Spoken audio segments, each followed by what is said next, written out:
What's up, nerd family? Welcome once again to the Poindexter Lounge. My name is Enosh, aka Enosh Vet, and it is good to have you with me in the lounge today. Now, if this is the first time you've been to the lounge, man, we're so glad to have you here. It's been a while, and we've been here for a long time, and so for you to be here for the first time, it is an honor. And so, please, we would love for you to be a part of this growing community of nerds, because the Poindexter Lounge is a place for nerds. It's a place where you and me and my crew, meaning all of my nerd family, can get together and talk about the things that we love, things like TV shows, movies, games, sci-fi, fantasy, comic books, superheroes, toys, news, entertainment news, and everything and all things in between. And so if those are things that get you going, if those are things that you enjoy, that you love talking about, then you have found the right place. So please hit that subscribe button as well as that notification bell so that you can be around here when we do what we do. And right now, we're going to do what we do. Hey, it's a good day to be in the lounge. It's always a good day to be in the lounge. But I do want to say a special shout out before we get started. Obviously, at the beginning of the show, we usually say a shout out to all of our Patreon supporters. Thank you guys. You guys are awesome. We're so thankful for all of you. You guys are fantastic. And of course, don't forget, we offer memberships. That's right. Members here of the channel get special sneak peeks into different things that we have coming up and videos that no one else gets, and gets all kinds of behind the scenes, just fun stuff. And that is all there for you. Plus you get emoticons that you can use during the, while you're in the chat and stuff. And we only need like one or two more people to become a member, and we get to add more emoticons. So if you want to see some more emoticons, if you're looking, it's like, there's a couple here that I don't know, join on up. And we will be able to offer a couple of more emoticons. But there's something that I do want to recognize. Somebody who enjoys the channel and is here quite often in the chat, and today just helped us achieve another milestone. You know, we just went over 10,000 subscribers last week, and that was a huge milestone. And here's another one that's just fun, and that is thank you to Chubby Teddy Monster for being our 1,000th Twitter follower. Yeah, so I think that's pretty cool that we have now 1,000 Twitter followers. I was never really into being on Twitter. Never really excited about being on Twitter, but you guys make Twitter good for me. I try not to get into arguments on social media or get into, debates and things like that on social media.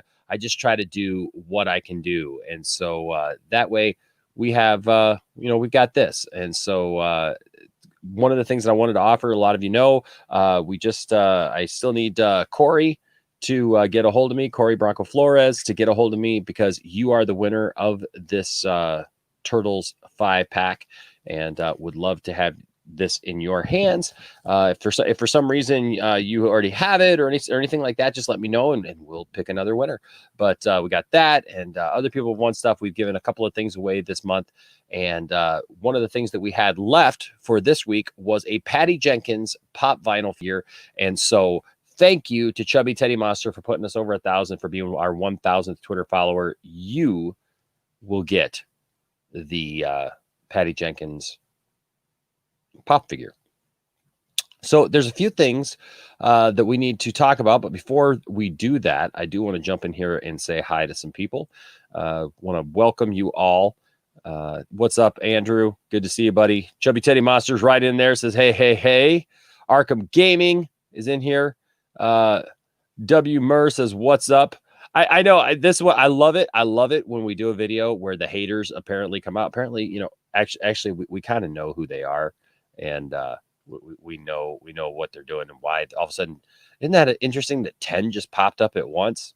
Yeah, that's all fake. But anyways, it's an interesting thing. But you'll notice that I put out here as like, hey, the haters are out already. That's how you know why. That's how you know you're gonna have a good show, is when the haters show up early. And so welcome to the haters. What's up, Samir? Good to see you. I know we didn't even do anything yet. Thomas, good to see you. Ryan Hartwell, good to see you. Rasha, yo, always good to see Rasha in the house. Let's see who else is here. Hey,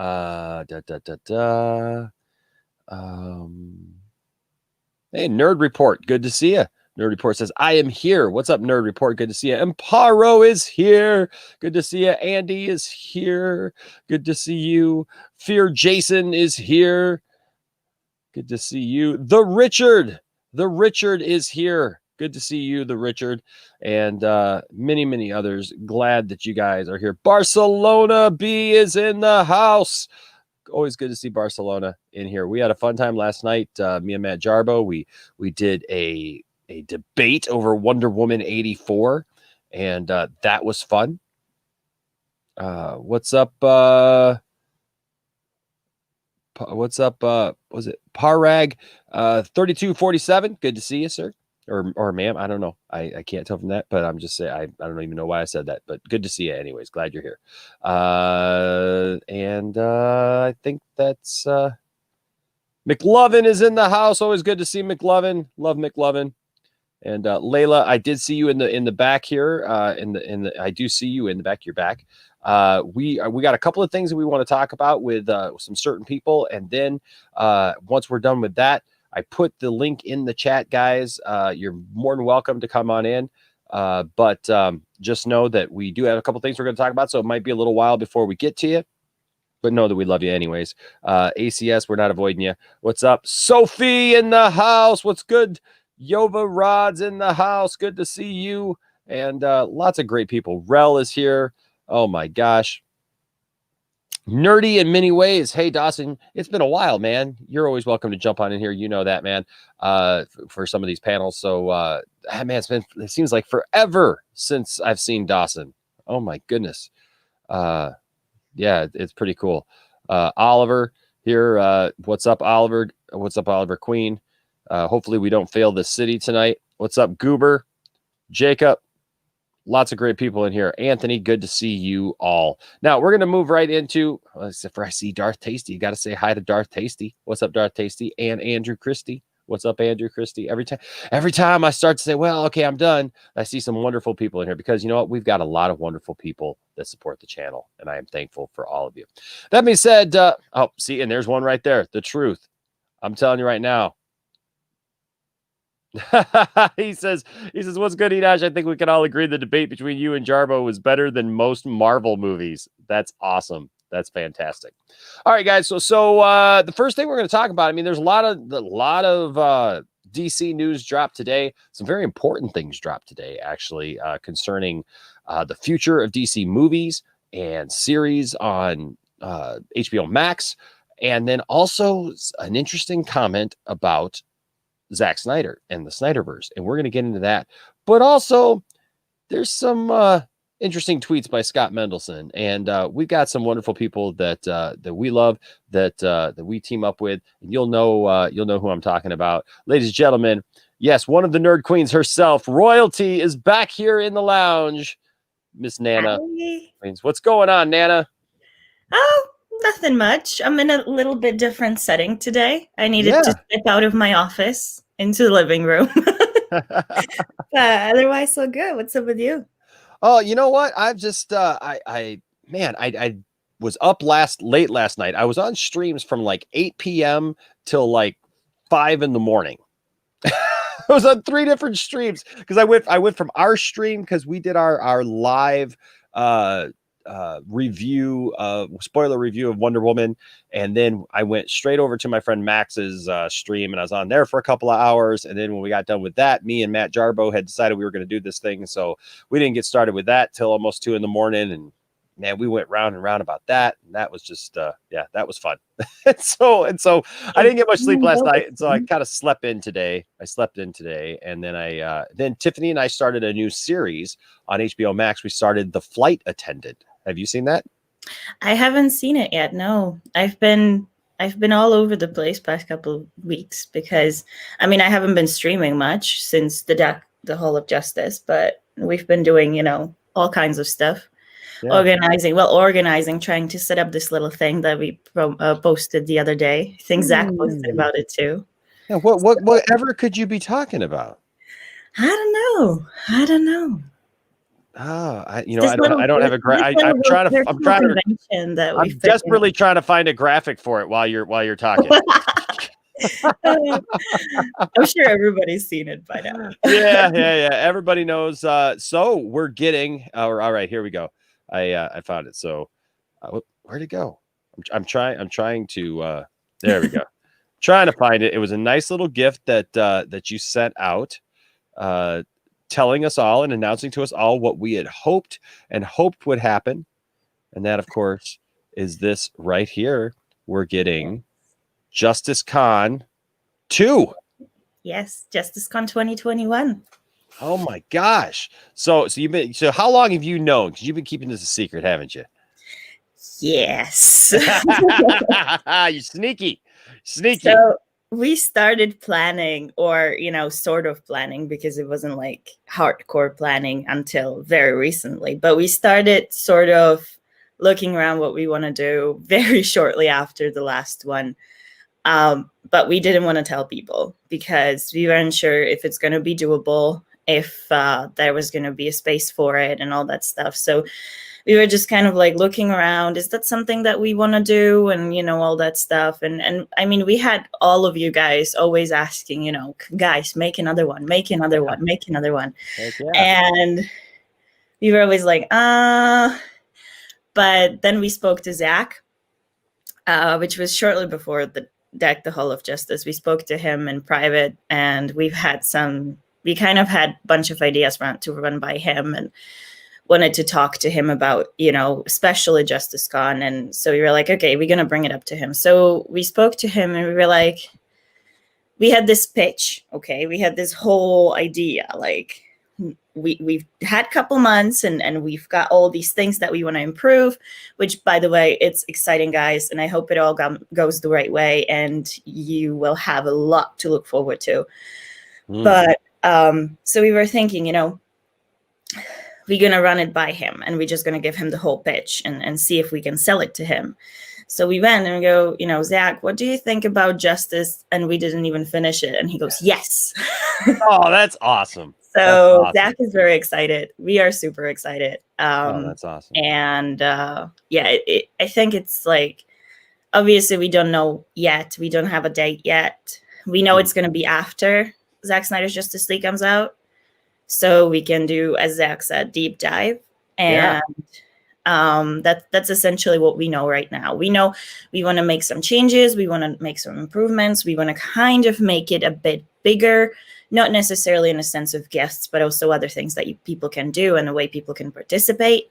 Sure. And I think it's going to be a lot of fun, and hopefully we'll have some more news for you soon as we kind of progress through the planning stage of this. But yeah, definitely be excited. It's going to be really cool. Well, I think that this is just awesome. I know we have been excited, hoping that we would get another Justice Con, because I mean the first one, I know the first one you guys put so much into, you put so much hard work into it and made it happen, but it was kind of something that just kind of, I think, took everybody by surprise that it was as big as it was. I mean, that it's such a success. I mean, because you guys blew away like San Diego Comic-Con, for God's sakes. Hey, it took us by surprise. We did not plan on it to be that big. We always thought, hey, this is going to be a small community thing, and it's just going to be for, the people who know us. And at the time, like, Nerd Queens were, and I mean, we're still not that big, but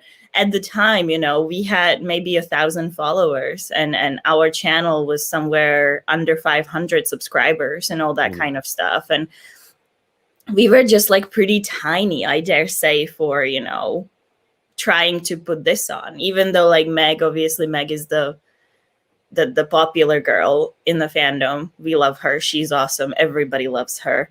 Still, it was like, there's just the three of us, and what are we going to do? We're quite, we are unknown, and we've never done this before. Nobody's ever done that before. And we had no idea. We were like, hey, maybe we'll get a couple thousand views. Yes, that'll be cool. That'll be really awesome. A couple of weeks later, 300,000 views on Zach's panel alone.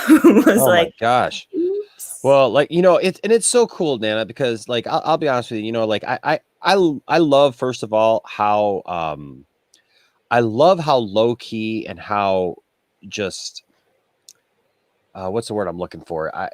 Humble. You and Cole and Meg have been about this whole thing, and I love, you know, just even in our conversations, you know, offline, even when we're talking, you know, behind the scenes and stuff, and I love how you guys are not like into this whole thing, like, you know, we're so cool because we got this thing, and you know, because it was such a success. I remember when it happened, like I was looking forward to it, you know, like I'll just be flat out honest with you. Like I was really looking forward to Fandom, you know, like I was looking at that and stuff, and I was looking, okay, that's going to be the thing, right? That's going to be the thing that I'm just super excited about. And I'll be honest with you, like Justice Con caught me completely off guard because I knew it was going to be a thing and everybody was hyping it up. And I mean, look, there were all these people talking about behind the scenes stuff like was going to happen, you know, and like we're really trying to hype it up that, you know, this announcement was going to come at Justice Con and that announcement was going to come at Justice Con. And so like everybody was like, what the heck? What's going on here? And so, but it was amazing because what I loved so much about it was just the realness of your conversations that like you had with Zach. It was the first time that I got to really watch Ray Fisher sit and talk about some of the things that were going on, you know, at the time. And I just appreciated it so much because it was so real. It was so organic and it just didn't feel put on. And I remember watching Fandom thinking, well, what is this? This is like a bunch of pre-recorded, you know, over the top graphics, you know, like, and it was cool. There was cool stuff that happened at Fandom. I don't want to act like Fandom was horrible, but it felt very impersonal. You know, it didn't feel like you were part of it, but it was Fandom. Like what I would say, what I used to say is Justice Con was more of a virtual version of a convention that you get when you go to one, when you go to Comic-Con, but not San Diego, more like the smaller ones. Yes. This is the kind of panel that you get when you go to a smaller conventions and, you know, you talk to people who are there as special guests. This is the kind of stuff you get. Yes. You don't talk about spoilers and new trailers. No, you talk more about, you know, all the other stuff, mostly stuff that happened in the past and stuff. Mm-hmm. And what Fandom was to me, it was like Hall H and San Diego Comic-Con. That's what you get. You get flashy trailers. You get very short panels with the very short talks because there is not really much that you can, you know, really discuss because the movie didn't come out yet. And the movie is the main focus of it, not the people and the panel. Mm-hmm. And, you know, that's essentially how Hall H looks like. If you walk into a Hall H, and I love Hall H, and I love Fandom as well, that's what you get. You get a massive trailer in Hall H and Warner Brothers case on a giant screen that goes all around. Sure. Which is insane. And, you know, it's a lifetime experience. And sometimes when there's time, you know, one or two people get to ask a question, but it's not anything else than that. What we did with Justice Con, we wanted to go as close as possible to the actual feeling of a convention, the majority of conventions that you get when you go to one. And our goal was always, you know, we wanted to bring Comic-Cons to people who couldn't attend them. Because where I grew up, you know, the only conventions we've ever had up until very recently were conventions that were organized by fans. Fans did the panels. Fans were the ones who attended. There were no special guests, absolutely none. You know, maybe one or two, but they were usually like people who did the dubbing for the series or something like that. We didn't actually get the original guests. And I used to always think, hey, I'd love to go to Comic-Con. And I didn't have that chance when I was living still back in Czech Republic. I just didn't have that option.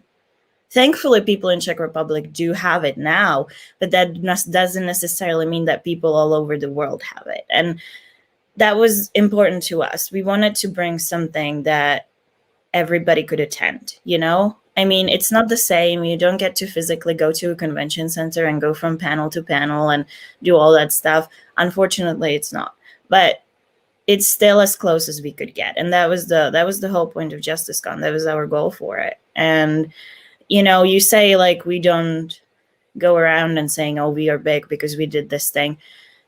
We're not. It's just something that we try to do for people, you know? And honestly, like it is a lot of hard work to put on. Yeah. So, you know, it's just, but we've been overwhelmed right now because a lot of people are like, I want to help, I want to help, I want to help, which Sure. is really nice. Thank you guys all so much for reaching out, for offering the help. Yeah, but by the way, thank you so much for reaching out. We don't know when we will get back to you because there were so many messages and we kind of know what we want. So we will reach out to people that we need. But yeah, thanks so much everyone for offering. And we you know, and we reached out as well because like and here's one thing I do want to stress because you know, I don't think that people understand. For anybody who doesn't understand, this was not something that was put on corporately. Justice Con was not some corporate thing put together. DC Comics didn't get together and say, hey, we want to put on Justice Con. Warner Brothers didn't have anything to do with Justice Con. This was literally you guys starting this grassroots effort saying, look, we want to take our connections that we've made along the way here with Zach and others like Ray and others, you know, along the way, and have an event, like you said, that was for the people, by the people, really. I mean, it really was that. And that's why I felt like it was so organic and so much fun to watch because like that day, me and my family, we weren't at home. And so I've told it a couple of times, like I put it on my phone and we had the sound going through the car and I put it up in the dash and like the family was watching it in the back seat and Tiffany was sitting there, you know, next to me and we had to run all these errands and stuff. And I'm just listening, man. And I'm listening to the conversation with Ray Fisher. And then when you guys had Zach on, and, you know, I think what's special for me, especially this time, Nana, is now that I know you and Cole and Megan, so, you know, because I didn't even know who you guys were back then. You know what I mean? Like I had heard the name Nerd Queens and stuff, but I you know, it's funny because the longer you're in this fandom, the more people you meet. And what I love is like this fandom is so inclusive. If you want to be a part of this fandom and make friends, you can do it. Nobody is like inaccessible or, you know, or like, you know, off somewhere, you know, for you. And so anytime I hear anybody say anything negative, I put it right back up at them. And I'm just like, look, if you got a problem with somebody, it's your own problem because nobody is, you know, gatekeeping everybody out or, you know, or whatever. It's literally that way. If you're cool and I don't mean just like, if you're cool, if you're, you know, one of the cool kids. I mean, if you treat people with respect and you're not weird about it, there's a spot for you. And I love that. And so now I'm so excited that you guys are doing this again. And I even like online, I even kind of had to step in a little bit because I was like, you know, look guys, you know, they ain't turning it over to anybody else. They ain't doing anything. This is their thing. They started this and kudos to you. Good on you, because I'll tell you what, you guys did a fantastic job. You ladies just knocked it out of the park the first time. And I'm so glad that you're getting the opportunity to do it again, because we had all hoped after the success of it that you guys would. Well, thank you so much. I mean, it's going to be, you know, it's going to be tough to kind of live up to what it was, because coming after the first day, seeing it trending worldwide was kind of crazy. But, yeah, no, what you were saying with like as a sort of a last note, so we don't just talk about Justice Con. You said, you know, it wasn't with Warner Brothers or DC, and it wasn't. It's literally fans doing it for fans, and it's gonna stay that way for as long as we have a say in it. And you know, the goal of that was bring people together, give them an opportunity to see a convention, give our guests a free space to say what they want to say, and then obviously raise money for AFSP. Yes. Which I did make a post of it, but only on Vero. I don't know if people know this, but Justice Con channel has now been monetized. That's awesome. All the panels are now monetized. Not the other videos, just the panels. Okay. If you guys go and rewatch them and you watch the ads and whatnot, and it raises the money, all the money go to AFSP. That's awesome. Oh my God.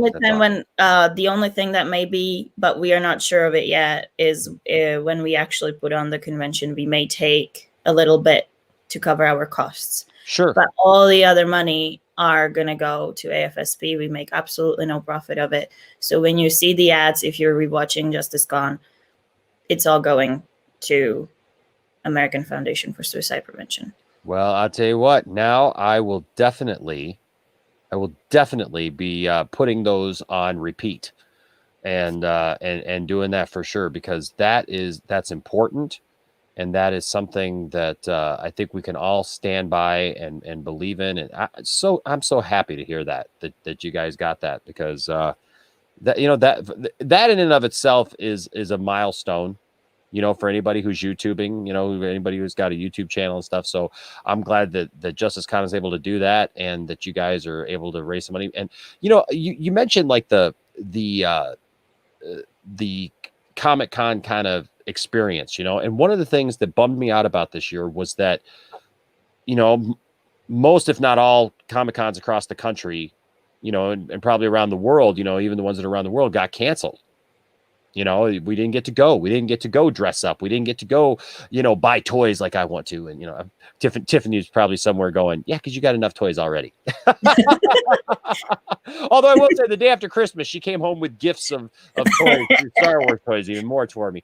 But the thing is like, we didn't get that experience like we usually do every year. Like, we look forward to it. When I found, because ours is in May, and when I found out, it was like towards the beginning of, of this, closer to the beginning than it was latter. And I was so bummed out, because Comic-Con for my family, I know our Motor City Comic-Con here in Detroit, for me, it's like something I look forward to so much every year, because I'm completely in my element.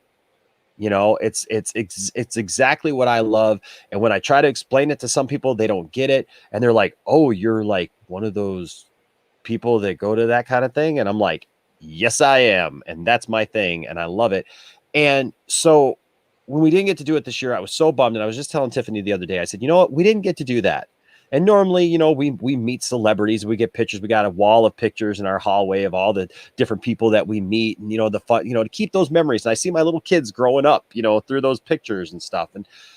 But this year, I gotta tell you, Nana, with things like Justice Con that you guys did, and then even like just last week with, what Andre, from the Nicotina show put on with, and helped put on. I know you guys were a big part of that too.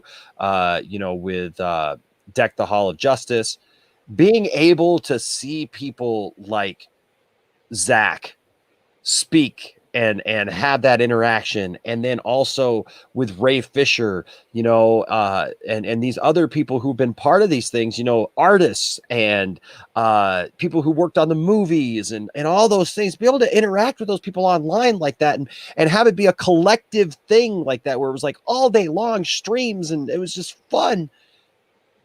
We really got that. I felt we really got that Comic-Con, thing. And I even joked with Tiffany, because, going on these streams with you guys and stuff. And when you guys had Zach on, that day, like I got a picture and I'm like, look, Tiff, we even got our picture that we can put in the hallway for this year. Yeah. Like I got a picture that we could put up with us and Ray Fisher. And I got a picture that I can put up with us and Zack Snyder, You just got a bunch of other chicks in there, but like, I mean, well, hey, but you know what? But there's some pretty awesome kick butt chicks in there. So you know what? That's okay with me. I mean, as far as I'm concerned, you guys are celebrities to me. You guys are royalty to me. So we got the nerd queens in there. We got Wonder Meg. We got Amanda. We got Lorraine. We just Fatma. It's just, it was so much fun. And so speaking of fun, we got a guy in here who's going to join the conversation. We're going to talk about some stuff. But welcome, Mr. ACS. Good. Hey, what's going on, man? How you doing, brother? Good, man? Hey, I'm chilling. What's good? So, I don't know if you guys know, but ACS, I remember when we announced the first Justice Con. Whew. And less than 24 hours later, there was a t-shirt. And I was like, how? Yeah. My great wife made shirts. I came up with the idea design, but she just straight went to work on it, and she was just like, "Yo, here's these shirts." And then I remember I said there was some conspiracy about the shirts. Mm-hmm. Oh my god, yeah. But yeah, speaking of t-shirts, you're rocking a pretty nice one right there. Hey, let's go. Nice one. Nice Look at that. Look at that. That's a Poindexter. That's a Poindexter Lounge original. I gotta say something funny because it's pretty fun. So my son Landon, he drew that for me. It's just a picture I have in my office, and I was thinking about like, what are some things that we could put out and stuff, and I was like, hey, that's perfect. It's got it's his version of Superman, and of course when I got a bunch of Poindexter Lounge stuff for the family and stuff for Christmas and everything because they've all been asking for it, and he wanted that one, so he's got a sweatshirt with his design on it, and he thinks that's pretty cool. But I gotta laugh because for those watching at home, a bunch of us who stream together who celebrate Christmas, we all got together. We figured we'd do a little Secret Santa thing, and we were actually planning on having a big stream where we opened all of our stuff online. Yes. Complete disaster. Complete and utter disaster. Fell apart at every turn. We completely messed it up. I didn't get mine until because we didn't know who was getting whose, and I got Andre, or I didn't. I'm sorry, Andre. I was thinking of Andre. I got Anthony there, and so like I sent him a couple of things, because we were all kind of put out kind of like what we wanted, like what we would like, and he says, hey, whoever gets me, like send me, some merch from your channel, right? So I was like, okay, yeah. So I sent him a T-shirt and I sent him a mug, and I was just and hold up. Okay. He said this fire right here. Oh, nice. Yes. Yeah. He knows as well as he is. I am a huge Back to the Future fan. Back to the Future is just it's on another level with me as far as movies go. And so he sent that one too, is on with the shirt and this fire mug right here. Which I don't drink coffee, but I'll find something to drink out of it. Can't hear you, Enosh. Yeah, you beat it.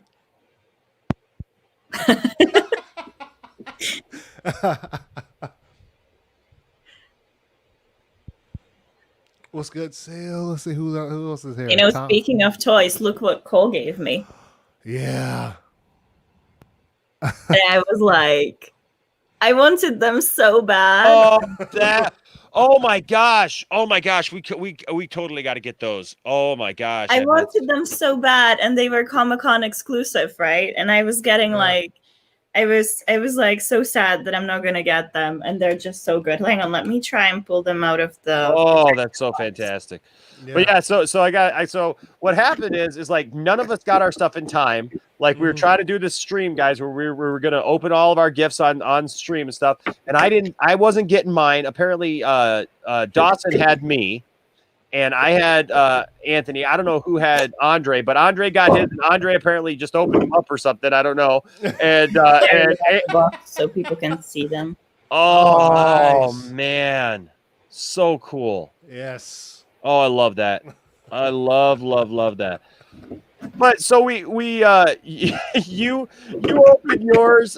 You didn't open yours. No, I wait because I didn't know what we were doing, and then we got on when I streamed on Christmas Day, like in the evening. Yes.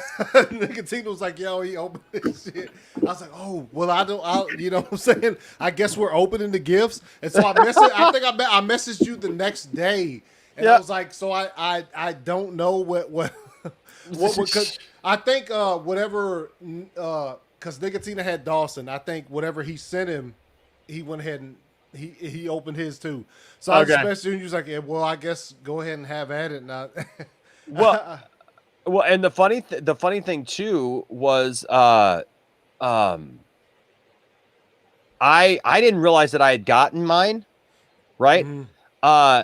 And so I had sent a link to kind of what I wanted, and Dawson had gotten it off of eBay, so it came via eBay. Yeah. Oh no. Right? And so I didn't know what it was, so I just opened it up, and it was something that I've been looking at, and I was like, "Oh, did I buy that?"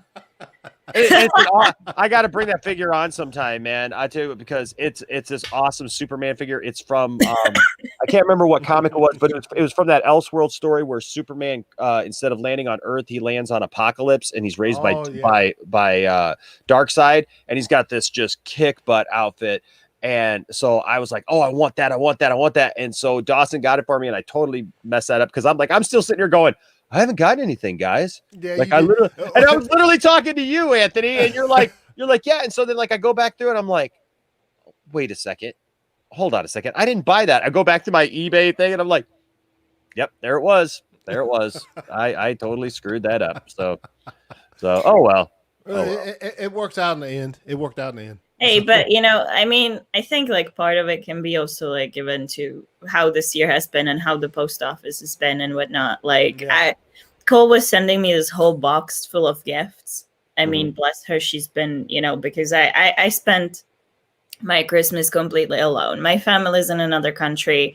Majority of my friends are over in the US.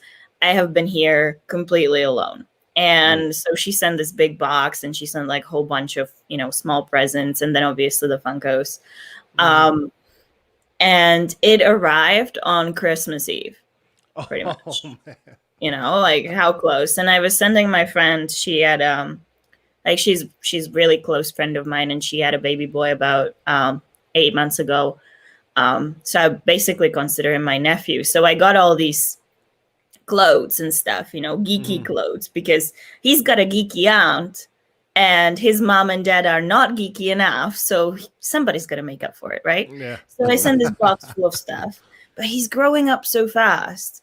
So the box didn't arrive on time. So I have no idea when it's going to arrive. And I'm now worried that by the time he gets it, he's going to be too big for it. And now I'm sad.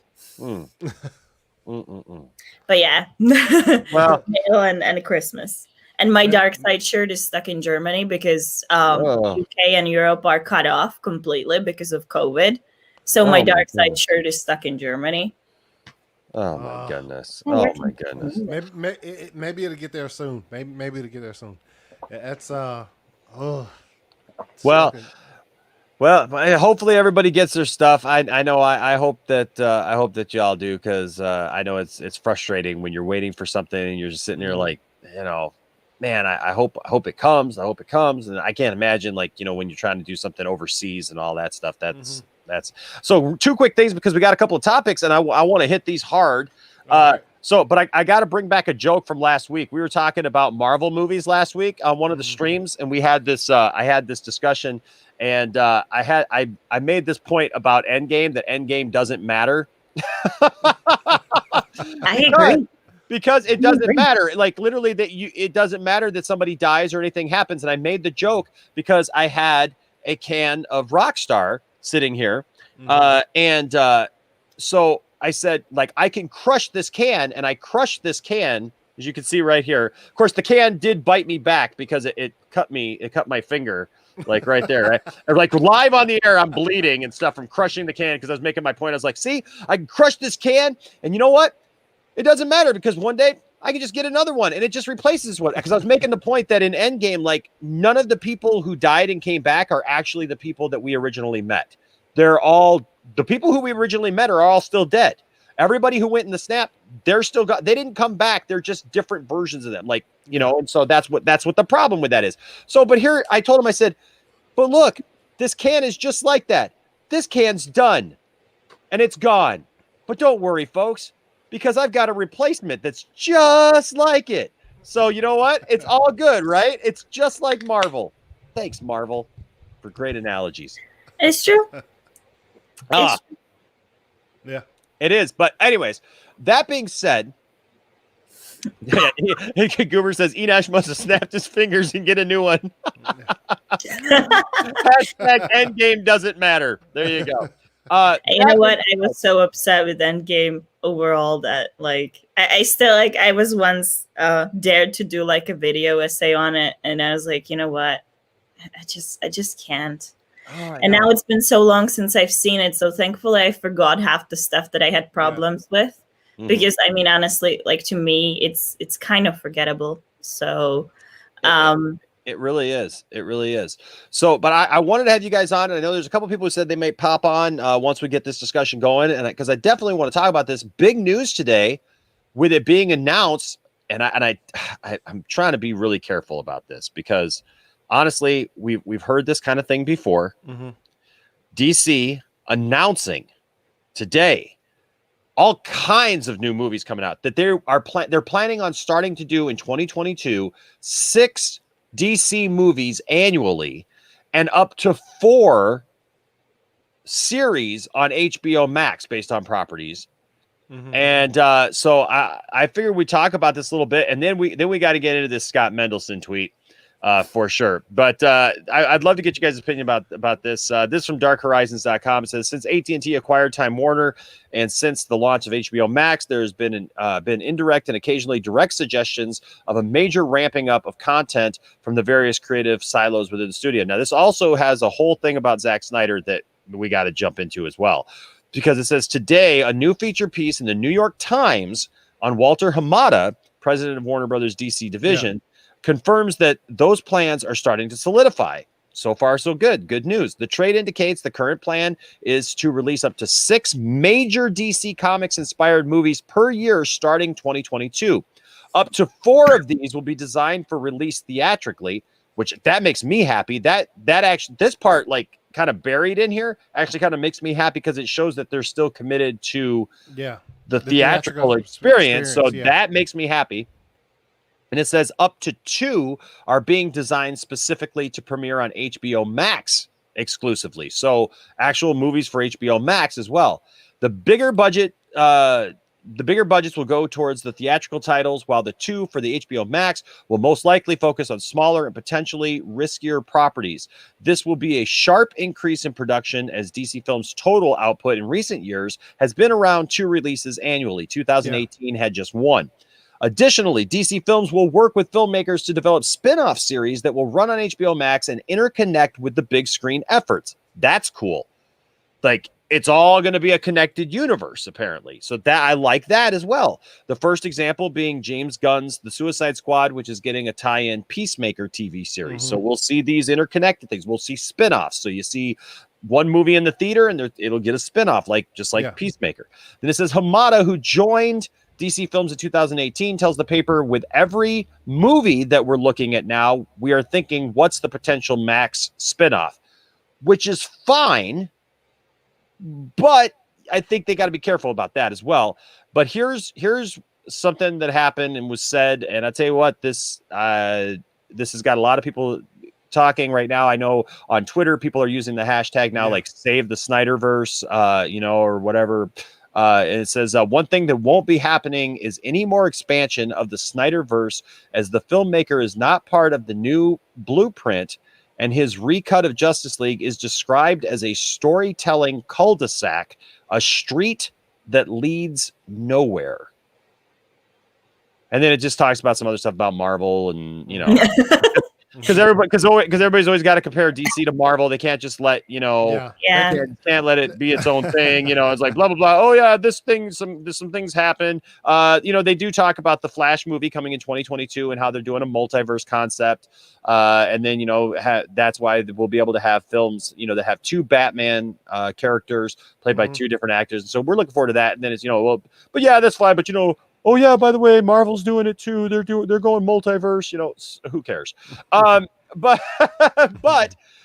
what do you guys think of this? I mean, do you think that this is good that we're getting this many movies? And then of course the Zack Snyder aspect of it. I mean, the part of this is like, I have been to 4 San Diego Comic-Cons and 3 of them had Warner Brother presentation, and all 3 of those had this like massive future slate of which almost nothing ever came to fruition. Exactly. Mm-hmm. So that is a bit thing that I keep in mind when I see these things. That said, logically speaking, especially now with the Wonder Woman making rise in subscriptions and in views on HBO Max, if the trend continues, and we have to make sure it does, with Zack Snyder's Justice League coming out in three months, there is no reason for them not to look into projects and try to make them happen. If DC is bringing you in people and money, why not use it, Mm-hmm. So I think that I think that what they're suggesting, I don't know what the source of the article is, frankly. I'm not entirely sure which sources to trust. Yeah, this was let's see, they said it at the beginning because it was actually the New York Times. It was actually, so I mean it is a legitimate. It could be solid, yeah. But the thing is that like obviously they say okay, there's exciting projects, but they don't really have a name, and the entire article sort of speaks about we're thinking about it. It's starting to come into something solid, but it's not there yet. So I think that it really depends. I think it depends a lot on us as fans. Mm-hmm. So when they give us a DC movie or a DC series, we just have to watch the hell out of it to get more. Absolutely. But in the same time, we shouldn't do it completely blindly and just because it has a DC label, go and watch it. Sure. If we don't, I think that's another thing about the DC thing. They have the advantage of the multiverse now. They interconnected literally everything back with the Crisis on Infinite Earths. And right now they have the ability to essentially do whatever they want and bring in whatever story they want. And they can go with it and they can put it out there. And for us as fans, this is good as well, because that means that we don't have to necessarily watch every single thing. Yeah. We can pick and choose which part of the DC property we enjoy and still watch it without getting lost, because we haven't seen what happened on Earth 137, for example. Yeah. And I think it's to me, I think that's a great strategy. Because DC can be so versatile and so, different in genres when different directors take on different characters. So, everybody can find their own, Yeah. There can be stuff for kids and then there can be stuff for, people like us who really, really enjoy the, Zack Snyder style of things. Yeah. It just, everything can find its place there. And I think that if they go with this and explore the potential that this has, then, we can get so much stuff in the future. But it's as much on us as it is on them. We just have to show them, hey, this is what we want. This is what we're interested in. And I think that ties in with whatever was said about Zack. Mm-hmm. Because the article, to quote exactly, says, as of now, there are no plans. Yes. Yeah. Which is something that we should hold on to and work with. Because as of now doesn't mean never. That's right. Yeah. And I think it was important that we, today that we got together on Facebook, Twitter, and all socials and just made sure to let them know, hey, we are excited for this film. Mm-hmm. Yes. We are not taking any bullshit. We want our Snyderverse back. Of course we do. Yeah. Mm-hmm. Again, majority of fans will tell you it also depends on Zack and the cast if they want to come back. Because I don't think that at least the people that I surround myself with would be okay with, forcing this back under the circumstances that somebody doesn't want to.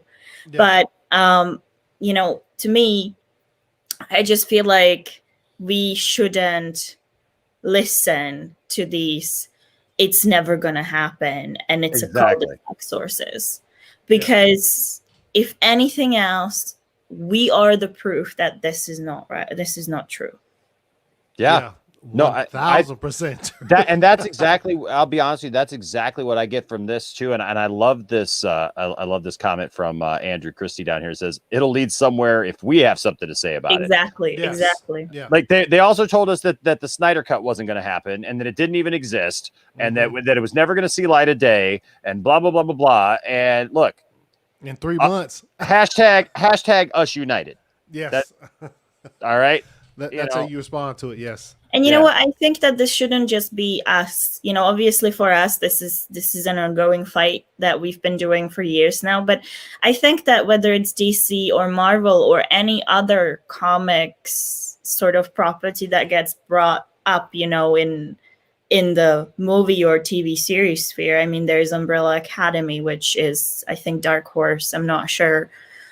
We have so many of these right now. And I think that if fans love their series or their movies, and I don't care which comics property it is, you should fight for it. You should watch it. You should let the studios know that that's what you want to see. I mean, we just said, you know, Endgame doesn't matter. It doesn't matter to us, but it may matter to other people. Sure, And I respect sure. that. And I think that, you know, this is if they were losing their universe and they were fighting for it, of course they should. We all should. We are fans of this stuff and we have things that we like and enjoy. And if we are losing them, we should make sure that we don't lose them. We should show the studios, hey, this is where your money's at. So it's not just Zach, it's everybody. Absolutely. Absolutely. I completely agree with that. Yes. What do you think? What do you think, Anthony? I think I liked seeing, and I put it out there a bunch of times today too. The Zack Snyder's Justice League is canon. I didn't just like seeing it kind of swept away with that cul-de-sac thing. That was kind of like, yeah. But Nana's right is in the fact that like, yo, we have changed the narrative as far as like fans speaking out for what they want. Just and I'll go back to some think of something like this is gonna be kind of controversial for us people, but like Buffy, when it shows like that or Firefly or whatever that like were canceled and stuff, like if the fans had this type of thing that we have, like what we just accomplished like last year, like on November 17th of last year, where we got this thing like going to the point that in May, Zach was just like, yo, we're doing we're getting it or whatever. Mm-hmm. Like, you know what I'm saying? Like that didn't happen back then. So like, I think now that that has happened, like we are changing how this thing is looked at. You know what I'm saying? Like as far as fans being able to come out and say, yo, we want this, we like this, and we don't want you to cancel it. So yeah. And as far as like today, I mean, we all got out there and retweeted out the Zack Snyder's Justice League is canon and stuff, and just because I think we really I don't emotionally attached is like an understatement as far as it goes with Zack Snyder's Justice League, but like we just don't like to see it. Somebody just try to sweep it under the rug like that. You know what I'm saying? Just like, no, I hear you, man. You know what I mean? Just like, yeah, it's whatever. So, and we don't even know like what's going on behind the scenes as far as, because we all know we're gonna blow that shit up. When it comes out in March, we're gonna absolutely, and that's I think that's the key right there, right, guys? Yeah. Is that look, when Zack Snyder's Justice League comes out, we got to stream the heck out of that thing. And we got to make sure that everybody knows. Look, I just did it. I want to talk about a couple of things here, but I do want to address it. Bat City stuff. If you have anything to do with that, I was just there. I didn't go to the celebration, but I was just in Metropolis, Illinois, and we're putting in this this brick in Metropolis. If you have anything to do with that, let me know, man, because I'd love to assist in any way. But you know. No. When Zack Snyder's Justice League comes out, we have got to support that we got to tweet about it. We have got to watch it. We got to make sure other people know about it. I just did an interview with a couple of guys who do sketch comedy, this last week, and we were talking about it, and they had never, these guys are like, people that I've watched for years and years and years. Mm-hmm. And they started talking, like the one guy started asking me about DC stuff because obviously we mentioned DC stuff, and like they didn't even know the Snyder. They had heard about the Snyder Cut, but they didn't know like any of the backstory to it. And all of a sudden, when you tell this compelling story, folks, you present this. We are the bearers of this information, right? And the thing is that like we know what happened. We know how Zach was treated. We know how the fans have been treated. We know what Warner Brothers has been up to. It's like I didn't mean to get so hot and heavy like last night on Max's show, But like I did kind of get hot and heavy, and I kind of came in hot on that show because just different things talking about, this thing with the theaters and the underhanded way that Warner Brothers, and like I don't think that people want to think that like a movie studio or somebody like would have like underhanded, dubious plans for towards people or towards things that we love, and then it's like then it's like you find out stuff that like even with what happened to Zach, oh no, we don't want to push that movie off because we want to make sure that we get our bonuses at the end of the year instead of actually putting out a quality product. It's stuff like that you sit back and you go, well, yeah, I can believe that a studio is totally trying to screw something up, like to their own detriment even. And so that's the thing, man. We have got to support this. We got to tell this story. We got to make sure that people around us know this story, because when we tell this story, all of a sudden I've talked to so many people who didn't know any of this backstory with Zach and everything that happened, and telling them, like, being a part of Deck the Hall of Justice and being able to explain to people why we were doing this, why we were a part of this, and that we were raising funds, for the AFSP. And people were like, wow, that's awesome. I didn't even know about that. And it's brought them in, and now they're excited now about watching Zack Snyder's Justice League. So there's more to this than just a movie. Yeah. Yeah. The Enosh phrase. Yeah, I think he did. That was such a good pose, though. Like it fits, it's great. I'm back. I'm back. I thought he was about to say something.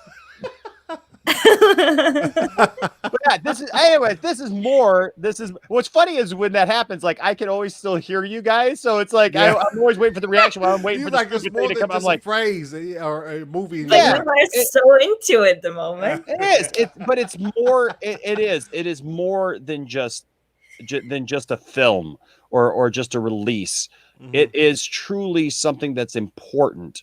From many aspects, but I mean, we have this to look forward to. So the Richard, it's not getting recut to adjust to Justice League or Wonder Woman 84. No, Justice League is gonna go straight from BVS. That's what Zach said. You will be able to put Man of Steel, BVS, and Justice League right next to each other and connect them, and it would make sense. Like I think we are getting the I think what he's referring to is the remaster of BVS. Oh, the IMAX. Okay. Yes. Where Zach posted, we're like, you're gonna see. Basically, it's gonna be in the same, I guess, frame as Justice League. You know what I'm saying? Where you see more this way, as opposed to you'll still see the same this way, but you'll see more this way. I don't know how to describe it. Wow, I didn't even know this. See, look at this. Since Andre coming in here with the information says, since the Deck the Halls of Justice, we have raised almost $12,000 for AFSP. And we have crossed $500,000 total to AFSP. Yes, we have. Yo, that day was fire. No, it's on. It's I don't know if you can find it. It's hard to find like Vero posts for for StreamYard. But Zach posted. He just put a post out there where he was like, amongst the 1 gazillion things that Zach is doing right now, apparently. Yeah, right. He's, obviously finishing Justice League and then finishing Army of the Dead. He put a post out with a shot as Joe Chill is coming towards the Waynes in front of the movie theater at the beginning of BBS. He put like where they're remastering it, and he put a shot, just a single screenshot where it was like, you see more this way or from top to bottom. Are you going to look at it, Nana? No, I thought she's going no, I just need to kind of set myself here. It's so hard. My knee again, and nobody wants that. Jeez. Hey, so I'll try to find it, and I'll send it to you so I can throw it up. Yeah. Oh, you mean the original post where Zach said that he's gonna do the BBS? Yeah. He's you have to see it. It's fire. Hold on. Oh yeah. If you want to find that while we're doing this, but my only concern about all this is a couple of things. My hope is that if we're going to get this many movies every year, look, I'll take all the DC content you throw at me. I don't care what it is. I'll watch DC movies, man. I'll be in the theater for each one if I can be, and I'll watch all the ones on HBO Max, and I'll watch all the series because I love DC. And y'all know that. I just want good quality stuff. That's my thing. And don't leave me promises about stuff like we have in the past where we got the whole slew of stuff where it's like Flash and Cyborg and Wonder Woman. It was like we were going to get all these movies, and then it just didn't happen because Warner Brothers has a track record, it seems, that if they have any kind of misstep at all, they pull the whole thing, right? So if they get one movie that doesn't hit, and make $1 billion, we're going to pull the whole idea and pull the whole thing. Warner Brothers, please, just do this. Let it play out. Let people make their movies. Stop. Like, why is it that we're at Wonder Woman 84 and we still are hearing stories of meddling by the studio? Yeah. What the heck? You would think that they would learn by now from the fans. Like, look, and I even said, Tiffany and my family and I, we enjoyed Wonder Woman. I did a whole debate last night with Matt Jarbo about it. Like, because I enjoyed it. It was fun. Like, I had a good time with it, okay? And yes, I booed when I saw Jeff Johns' name pop up on my screen, and I cheered and I gave a thumbs up, in my little place when I saw Zach and Deborah's name on it, but the thing is, like, I enjoyed it. It was what it was, right? But also, I don't put it on the same level as your Batman v Superman and your Man of Steel and stuff. It's a lower level, but it's a DC movie. But I still don't understand. Even though I feel that way, I still don't understand why we're still at this point with Warner Brothers, that Warner Brothers won't just get out of the way and let their directors and their writers write and direct movies the way that we want to see them. Because the directors seem to know it, and they have these good starts and these good stories and stuff that seem to be good. And then everybody ends up saying the same thing. You would think that Warner Brothers would listen after a while, because the only parts that seem to get complained about by fans and the fans are pissed off about are the meddled with parts that Warner Brothers won't leave alone, And so that's all I want. I just want Warner Brothers to leave the stuff alone. Let these people make their movies.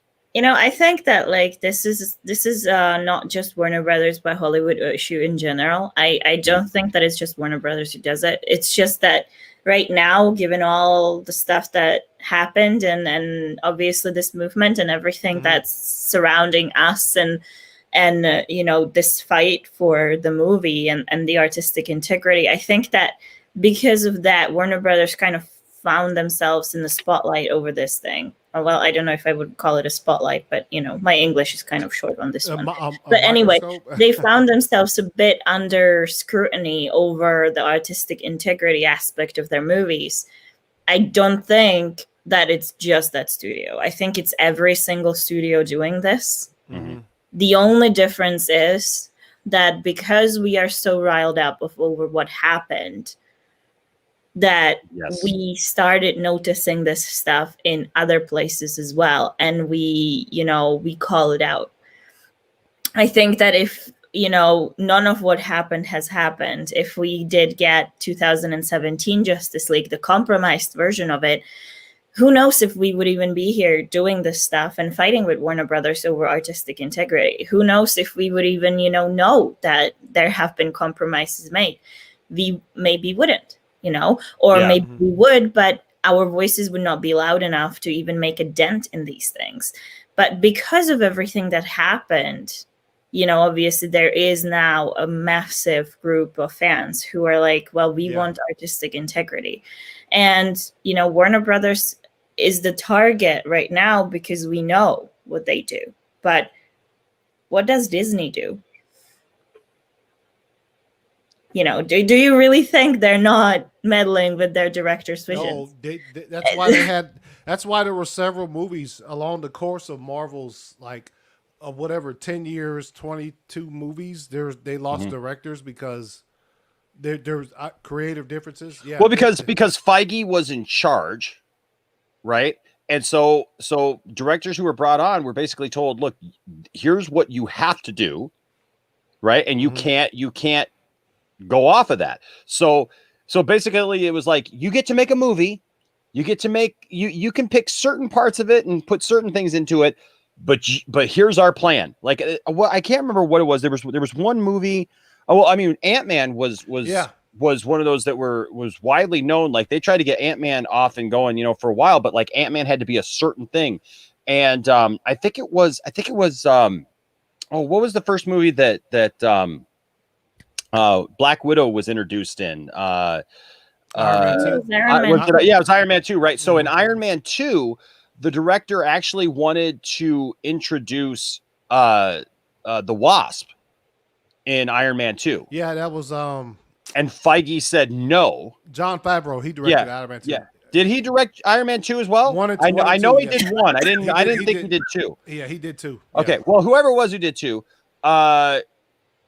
apparently he wanted to put, or the writers or whatever, they wanted to put the Wasp in Iron Man 2. But Feige came down with a hammer and said, nope, you have to use Black Widow because Black Widow is our plan. That's part of our plan. Yeah, and look, some of that worked out because of the structure of the way that they have it. You know what I mean? Like I look at Feige, like I think it's good that Feige has a plan that they're sticking to, you know. But the case is like when you go in and then like you just start messing with storylines and undoing stuff, and you know, and things get just jumbled up. I mean, I think we noticed it a lot with Warner Brothers just because Warner Brothers has been doing that for so long. It seems literally like every DC property has some kind of story now where it's like, well, this was going in this direction. And this is not even this. This goes all the way back to Superman 2.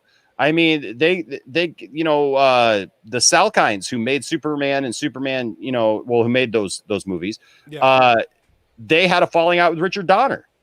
And so they brought in Richard Lester and they were going back and forth, and Warner Brothers was involved in that. And so they ended up changing storylines with there, you know? So it's like, I just, man, I think, you know, Marvel has it too. Well, Disney has it too. Look at Rogue One. I think there were issues with Mulan as well. I haven't really seen Mulan. I've seen that it was problematic, but I haven't seen it. But I've heard that there were issues with Mulan as well.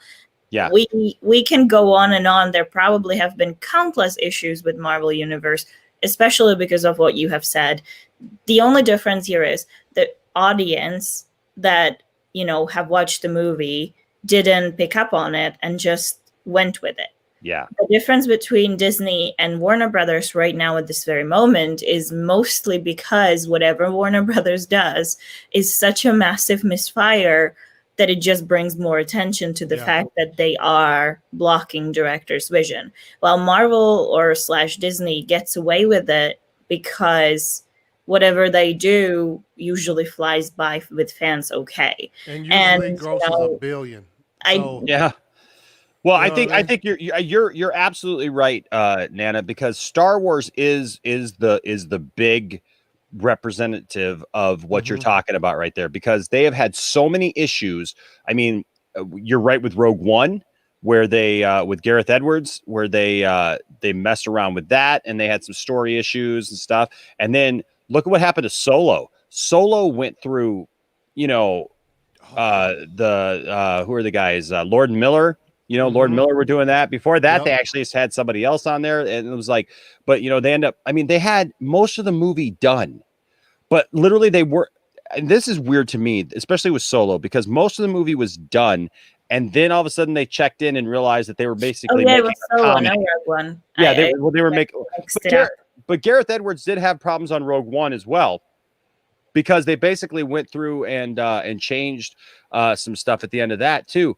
But even because he wanted to do some different things with some of the characters, and so they changed that. But with Solo, like the movie was almost completely done, and then they realized that they had made a comedy, and then like at the last second they come in and go, well, we can't have that. That's not what we wanted. And so they literally brought in Ron Howard. Yeah, bring in Ron Howard, man, to fix this thing up at the 11th hour, and it's like, what are we doing here? You know, and that's a problem. And then look what happened with Josh Trank. With he was supposed to do a Boba Fett movie, right? But he got all that stuff happened with him on the Fantastic Four, and then they just totally yanked the chain right out from underneath that Boba Fett movie. You know, now fortunately Boba Fett is getting some redemption. I'm really glad for that. But you know, that's the thing. I think that it's just the studios have to get to a point where they make good decisions on who they want to make these films, and then let those people make those movies, because obviously this whole thing of tampering with it is not working.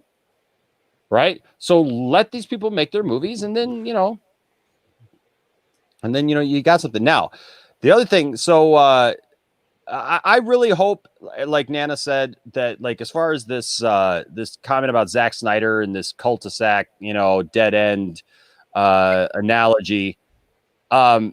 Look, guys, like we said, we just got to be vocal, right? They also said we weren't getting the Snyder cut. They also said that we weren't going to have any of Zach's stuff again. They said that Ben was gone, and this is my transition to this next topic. They said that Ben was gone, that he wasn't coming back, right? Ben made that whole speech about how I'm not Batman. I love the fact that was a question mark at the end. But they did that whole thing, and then things changed, folks. Things changed, and if we've learned anything, it's the power of fandom with this whole movement. But speaking of Ben Affleck, and speaking of people interfering, I should say, and talking smack, we got this today. And this is interesting from Scott Mendelson. I know Nana's seen this. ACS, did you see this, Anthony? Yes. Okay. I sent a few comments. Oh yes, you did. Yes, you did. We have a private thread here. You see this little thing right over here? I am not going to touch that. Those were off. But I'm not like. No, but these little comments right in here in this little area right over here, those will remain anonymous. But you know what? It made you laugh, didn't it? Oh, it and did. It's true. I was right. Come on. Oh, you were very right. And Nana, I hope to be there if that ever happens. That's all I gotta say. Nana had some choice words for Scott Mendelson, and Will have some choice words for him. I gave him some choice words even in public. Like if you look at our profile, I had a comment. I quote tweeted it, and I was like, It was great. It was great. But so Scott Mendelson, and I'm not really even sure. Like, what even prompted this? Did anybody see what even prompted this? Or was this literally just like, hey, I'm bored on a Monday afternoon? I think I'll pull stupid stuff out of my butt. Look, my personal opinion on this, and like obviously you've seen it in those comments, so not to entirely quote myself, but I just think that he enjoys getting slapped by Zack Snyder and Jay Oliva. Mm-hmm. It's just his thing now. It's like a fetish. Like he really enjoys it. I was just about to say that. He just logs onto Twitter on one afternoon and be like, I didn't get humiliated for a while. Maybe yeah. Normally he has to pay for it. I was just about to say that. I was going to say that he hadn't got clapped by Zach in a while, and he's looking to get clapped because that's we all saw it the last DC Fandom that day when he came out. That was some of the greatest. There are some things I look at. I look at Twitter and I say, among other social media, you say, like, these are some of the great, probably screenshot on my phone. These are some of the greatest tweets of all time. You know what I mean? You see them and you're just like, you look at your phone. He enjoys it. He enjoys being publicly humiliated. I'm telling you. And I tweeted and I said this, Scott, we know you just can't help yourself and you need that attention from people like Zach. But frankly, this is pathetic now. You're just a lousy version of a high school cheerleader who got kicked out of the team and decided to create a gossip blog to get back at people. And I'm sorry, that's what it is. Look at Jacob's comment. I know. Spank me, daddy. Literally. And I love Goober's up ahead of that humiliation fetish. Exactly. Yeah. Tell me I'm wrong. Like nobody does this. Not even the most pathetic check marks out there do what he does. Yeah. Mm. Yeah. So for those of you who have not read this, let's jump into this and then let's jump into the wonderful comeback from Jay Oliver. Okay, so Scott Mendelson tweeted here today. It says, all this DC films will have multiple continuities thing. Shut up. like seriously, you don't understand the multiverse. Like how whatever. Everybody who complains about the Pick up a multiverse. comic book, Scott. Pick up a comic book, please. Yes. The one with the DC label on it. Yes, you know? that would be preferable. Yes. I don't mean those comic books like those that they sell on the newsstands, like for the kids. No. Go grab yourself a graphic novel. Grab yourself one that's like this. Pick one with the DC label on it, Scott. Yes. Something that actually is adult and will I don't know, just be good to read, I guess. I don't know. Okay, so he says all this DC films will have multiple continuities thing is almost entirely because Batman v Superman messed up so badly that Ben Affleck didn't want to be Batman anymore, and they had to take a secondary route to make a Batman movie that didn't even end up in the same universe. And then he posts this picture of Ben Affleck looking angrily at the bat suit. So that's the first one. That's quick breakdown of that. That's the stupidest comment ever, because that is not what happened at all. No. Ben Affleck did not get angry over Batman v Superman and how bad it was. That is not why he decided not to play Batman anymore. Let's get it real. He was going through many personal issues at the time. He had many things that he was trying to weather himself at the time. And mainly it wasn't that time. It was during Justice League. It was you're right. You're right. Afterwards, and mainly after Zach left. It wasn't before then. Yeah, I love Barcelona B says, "Nana, go off." But you haven't seen me go off. These two have seen the little bit, but oh my gosh, so it's such a beautiful thing. Okay, so that was the first tweet. Then he continues. He doubles down, and he says, "Yes, that's a simplification. Affleck came aboard as an actor for hire." And I don't... For hire? See, and that's an interesting thing to say, right? Because, all actors are actors for hire. Like, what does that mean? You're trying to make, a negative thing about Ben Affleck's inclusion into the DC universe that, So hold on. Hang on. Actors get hired and paid money. Yeah. What a weird concept. I know. I don't understand. I don't understand that comment. Like, why? I just don't understand what the implication is with that. That it's kind of a weird thing to say, that he came aboard as an actor for hire and then was indirectly tasked with saving. So I think he's trying to make the point that he was brought on just to be an actor in Batman v Superman in Justice League, but then tasked with saving the entire DC Films franchise, and then watch the PR tour for Live by Night get taken over by Batman speculation. I'd want out too. I feel like this is...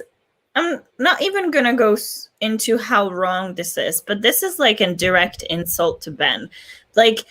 This basically assumes that Ben, to me, this screams like Ben didn't enjoy being Batman. Like he didn't want to be Batman. Exactly. I think that is not true. Ben came on board with Zach's vision and he wanted to be Batman. He's done so much work to be Batman. You don't do that if you don't care for the character. And this is just, it's not only a blatant lie and pretty much a libel, but it's also an insult, because this is just like, he Batman was just a burden to him. No, it wasn't. No. And we'll get to it with what Jay said, but it wasn't a burden to him. No, not at all.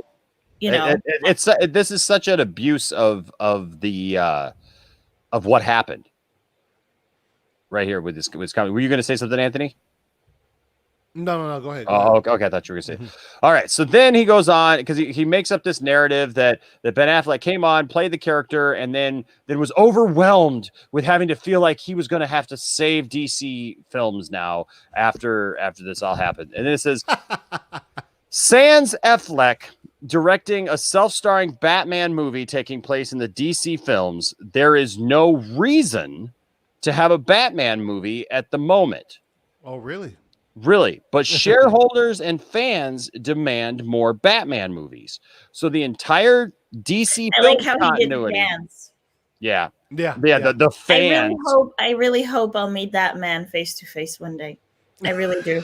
Oh shit. Yeah. That was like, yo. Because there is no point in saying all I want to say on here. I want to say it to his face too. I hope you get that opportunity because oh my gosh. Okay, so Hashtag Nana me Scott face to face. yes, hashtag Nana v Mendelson. Yes. Let's see it in the chat. Let's go. Nana v Mendelson. I'd pay to see that movie. Yeah. I'd pay to see Nana look Mendelson in the eye and say, "Tell me, do you bleed?" Yes. You will. Oh, that's a soundbite. Oh, I love that. Yeah. All right. But yeah, so basically he tries to say that I can put on my Russian accent if it'll like make it. Oh yeah. Well, let's hear it. Okay, let's hear that. Hold on, now I won't be able to do it. Everybody's like, hold up, sexy Russian accent? Yes, please. Let's go. Well, I'm not Russian, Silence. but I'm Czech, so maybe I could kind of replicate it. Okay, all right, here we But go. it's no. We're all waiting with baby. Let me practice that. Yeah. We're all like, oh my god! I hope Jonita's not watching. I'm never gonna hear the end of this. she probably is. I love it. Oh, it's great. It's great. Okay. So yeah, so basically his point here is trying to say that at this point, how do you say that there was no reason to have a Batman movie? There's absolutely a reason to have a Batman movie. You just had Batman v Superman. You literally just introduced Batman into this universe. Yes. People wanted to see Ben Affleck's Batman. Yeah. If there's anything that has aged well with this entire series of DC films, it's Ben Affleck's Batman. Mm-hmm. You literally go from a guy that people were like, oh, Ben Affleck, because they were prejudging him, to literally like, God, we want to see more Ben Affleck. Yeah. He was the best thing about this. Like, people literally who don't even like these movies loved. I'm drooling over Ben Affleck right now, ladies and gentlemen. Yeah. Everybody does. Come on, you don't drool over Ben Affleck. I literally just spit on myself, man. Just like talking about Ben Affleck. But seriously, people loved Ben Affleck and they loved his portrayal. So this thing of saying there is no quote reason to have a Batman movie at the moment, bull crap. And notice, I know we mentioned it just a few moments ago, but like notice the gifts he puts with his statements. Oh yeah. And with this one, he puts Robert Pattinson right there. Like we're literally the conversation didn't even start with Robert Pattinson's Batman or Matt Reeves. It started with Ben Affleck. So why is the GIF Robert Pattinson? You know what I'm saying? Yeah. The Richard said better check that Russian accent. Better check that Russian accent. I love it. Oh, I love it. I see what you did there. Yeah. Yes. Yeah. No. This is great. Tony says here, Scott is a moron. Acts like Batman was a burden to Ben Affleck, yet Ben was actually first to come back for additional footage. Yeah. Like, how is this a new comment? Like, when literally we already know that he was like super excited to come back, super excited for the reshoots. Yeah. And not only on top of that, he's back in another movie. He's literally coming back for The Flash. Yeah. How is this even a comment like today when he's literally coming back already? We know this. So this comment about there's no reason to have a Batman movie at the moment, but shareholders and supposed fans, according to him, in quotes, demand more Batman movies. Well, guess what, buddy? We're getting more Batman movies. We like Batman. And when you like a character, Mm-hmm. You would kind of want to see more movies of that character. Yeah. Just say like that's not a hard thing to put together. I wouldn't think, but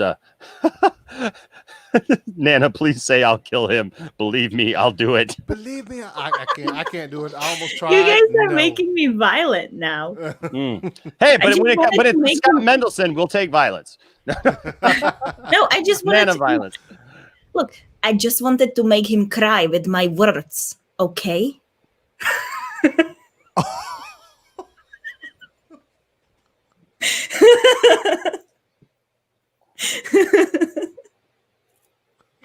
I used to speak like that. I'm not even joking. Oh, Nana. Let's go. Oh, my Nana, you just got to talk like that all the time. If you talk like that all the time, like our viewership would go like way. Lots of subs. Oh, my gosh, man. We'd be like at 20,000 subs by now. one video.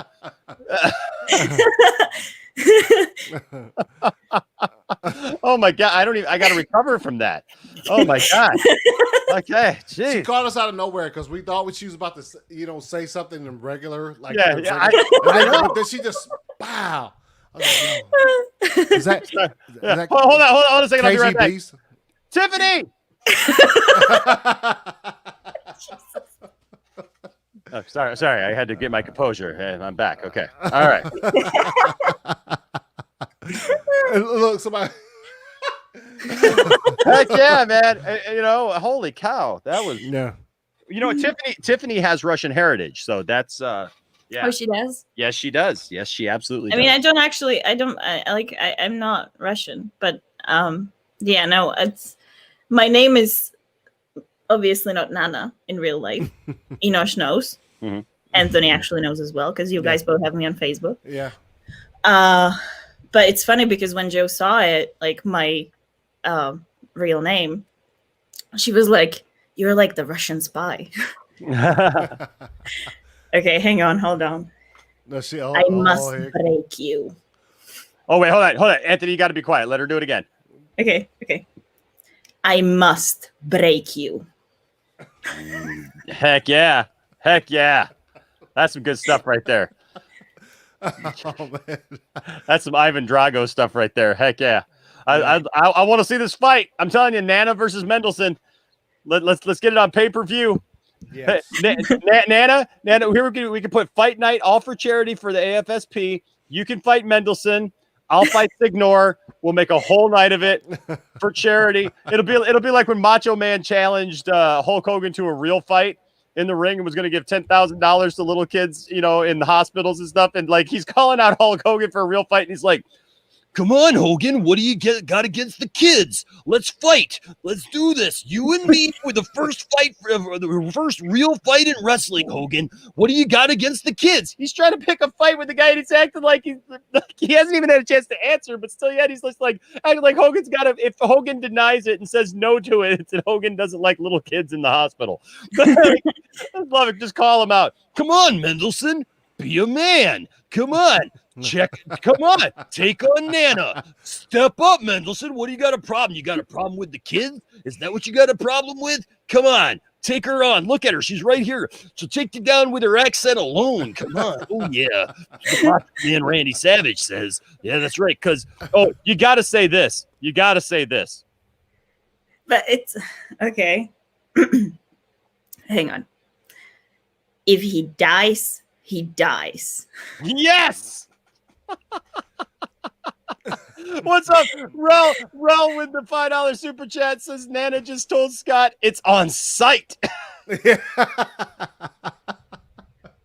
Oh, I love it. This is great. Nana throwing the gauntlet down, man. I love it. Okay. So back to this. So he doesn't understand why we need more Batman movies. He says, so the entire DC Films continuity is being fractured to accommodate it. Somehow it was going to fracture. Are you guys going to make memes out of what I said? I don't know. What'd you just say? Are we going to make what? Memes. I can neither confirm nor deny.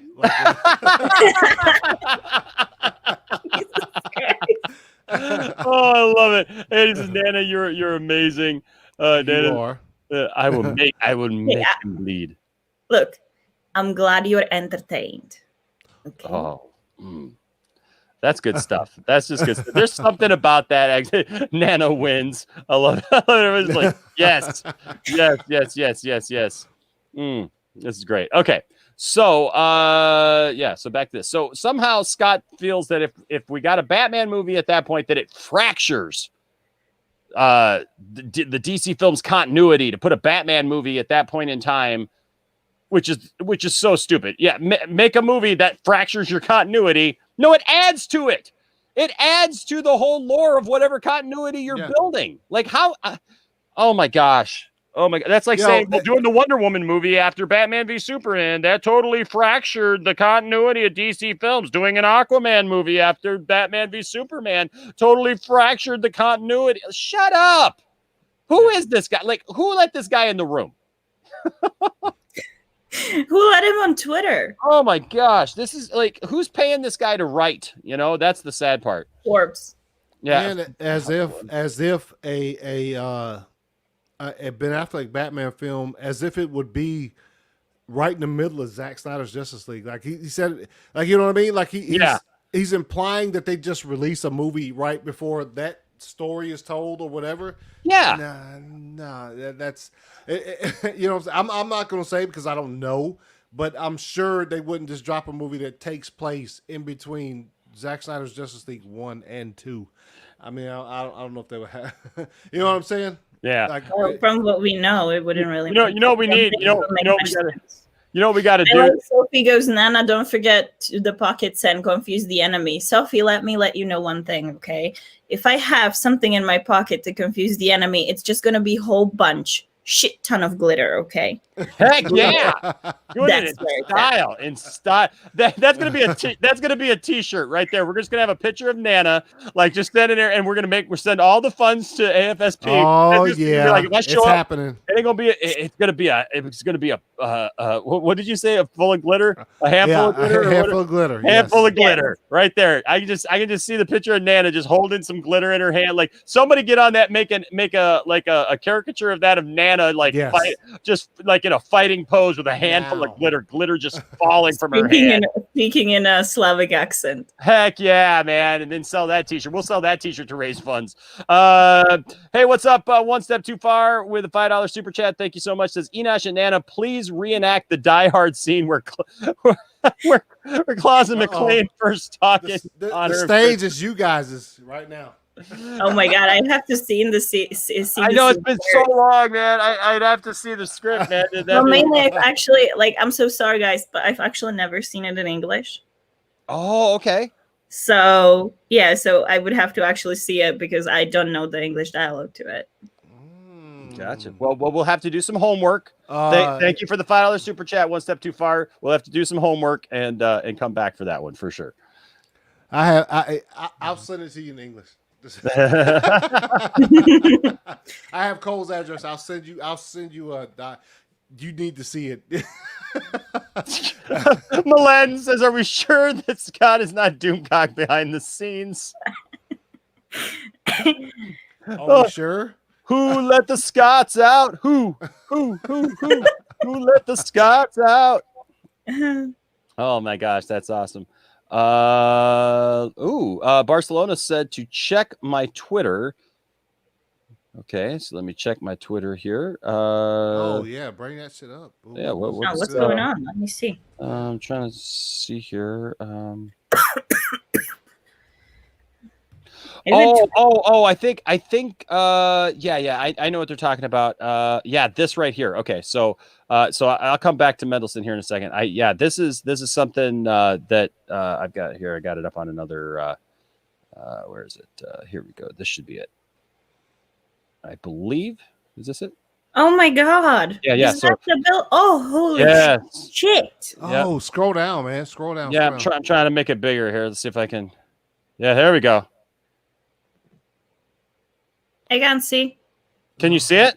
No, I think when you put it on a full screen, it's not going to show. You just got to scroll. Okay. All right. Let me see if I can get it to. Let me see if I can get it to center here. Well, why is it? Why is it doing that? Come on. It's not wanting to. But I'm seeing it on Vero, and it's freaking fantastic. Yeah. Who put it on Vero? Oh, here we go. Here we go. Here we go. Dave, Here we go. Is that better? Avery. Is that better? Nope. It's really it's zoomed in super far. You're just zooming on the notification Is that better? tab. No, we just see the top. You have to like sort of. Okay, man, I had it. Hold on a second, because I'm looking at it from my. Tell me when it's entered. Is it centered? Nope. Is it not? Is it not moving? No. Because I'm moving it here. Hold on a second. Let me. Yeah, it's not moving. Okay, let me stop sharing it, and then bring it back. So I apologize because I'll get this get that off there. Let me see if this if any of this helps, because I was moving it on my side. I was moving it, but that wasn't working. It's glorious. Okay, so here we go. Is this better? It's glorious. Yeah, there you go. There we go. Yeah. Oh my gosh. Can you please tag me in it? Yeah, absolutely. I will absolutely tag you in this. But look at that. Yes, look at the scenes where Clark is hugging Lois and retweet and tag me in it, man. Dude, that's fire. Can I just like travel wherever that is and sit in front of that building until Snyder Cut comes up? We're gonna love that. We're gonna retweet this right now. We're gonna quote it. Fire. This is awesome. Be live right here on the show, and then we're gonna tag. Let's see. We won't tag Nerdy. Who are we going to tag here? You have to start with T because we are the Nerd Queens. Yeah, the Nerd Queens. Yeah, here we go. Right there. And then at ACS. Yeah, there he goes. All right. There we go. Heck yeah. That's some good stuff. Look at that. That is huge. Yeah. That is huge. That's like 20 stories. and they're playing the Hallelujah theme. I didn't turn on the sound, but you can hear that. Oh my gosh. That's amazing. That's just, I am so happy about that. I just saw, like, as I quickly was looking what's going on, I saw, hang on, let me actually pull it up because that one's good. I like that tweet. Hang on. I think I retweeted it, so I'm gonna share it. Hold up. Because I like this. Barcelona says I cried. Thomas says epic. Goober says that's awesome. Dude, that is. I don't know where. I'm guessing that's probably New York somewhere. Well, I would say, but like the side of the building didn't look. Yeah, it didn't look like. It didn't look like Times Square. Times Square, yeah. It didn't look Times Square, yeah. Yeah. Ooh, let's bring this in here. Okay. Ooh. That is a great post. Sure is. Oh man. Dude, how it started, how it's going. That is fire right there. I have a cut. It's done. Oh my gosh. That's the New York. That's the billboard in New York. Yeah. Well, it wasn't exactly. I think it wasn't directly on Times Square. It was close to it. Mm-hmm. But it was like really close to the convention center. And it was during New York City Comic Con 2019, I believe. Because Cole was part of planning it. I wasn't so much because I wasn't going to that particular convention. But yeah, it was literally the next convention after the San Diego Comic Con where we had the flyover banner and the bus stop and all that stuff. So this was New York. Man, that is awesome. I am definitely looking forward to that for sure. But yeah, so what's funny is like we see stuff like that shows the excitement and shows the fandom at its best and shows what's going on, and then like it shows you how out of touch sometimes the media and these check marks.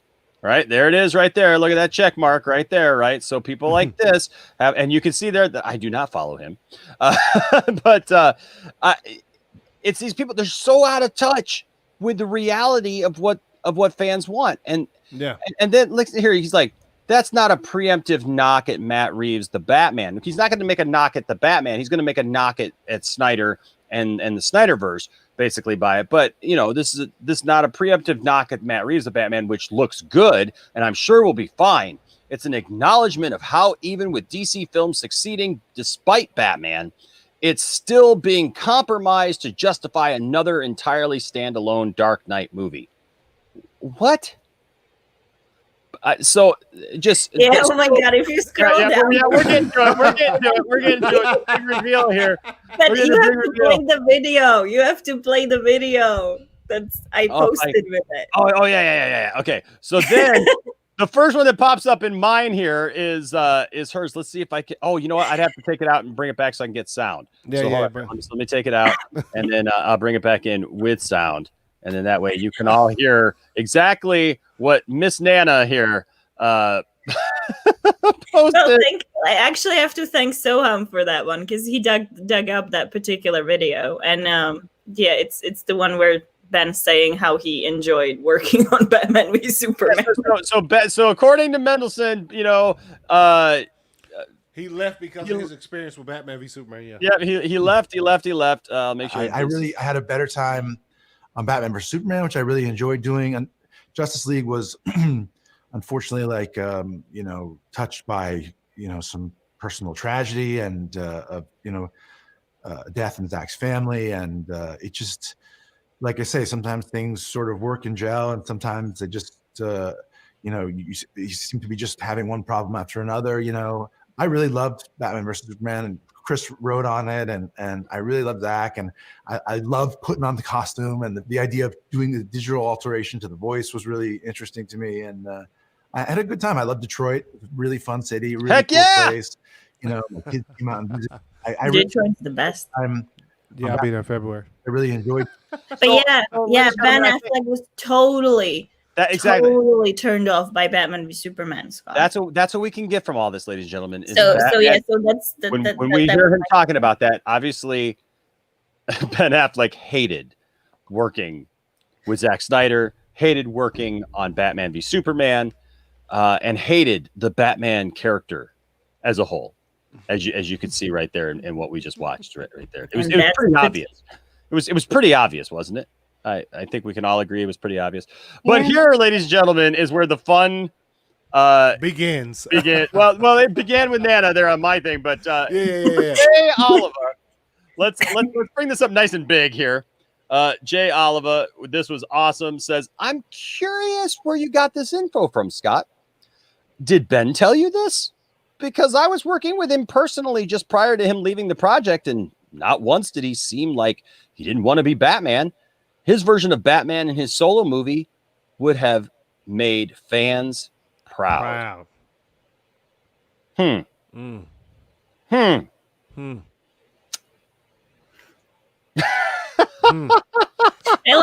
I enjoy what I really enjoy about Jay, always jumping in. I'm sorry, it pissed me off. Okay.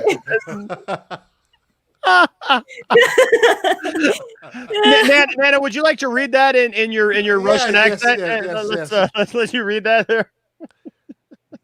Okay, hold up. let's get it right from Nana. Let's make sure that we understand exactly what Nana was feeling and the inflection. I can keep up the accent for that long. It's not very often that you actually can hear somebody like speak their tweet. So yes, and exactly what's behind it.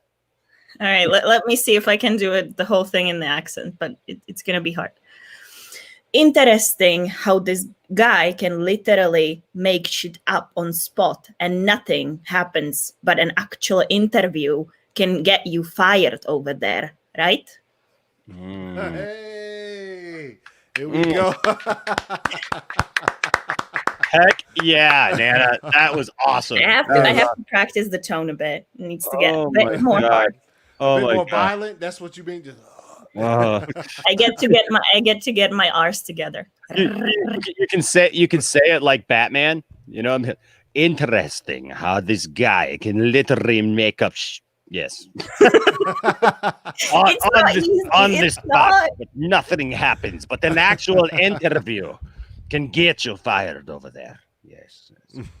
Yeah. Yeah. It's the R's that do it. You have to literally just do the R's. It's that.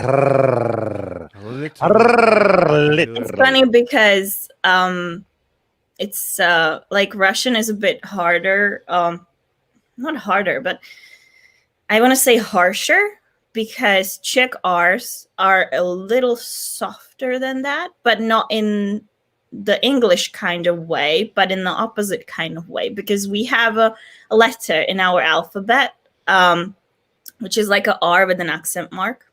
Mhm. And it's nobody else in the world has it, and nobody else in the world can pronounce it. And it kind of makes our R's a little bit different from the Russians. And that letter is a R. And yeah, so when I try and read it, it's just my R's don't come out as harsh as the Russian ones do. Mhm. Man, so good. And I don't even know what comes after this. I don't even know who like other people chiming in here. Oh my gosh.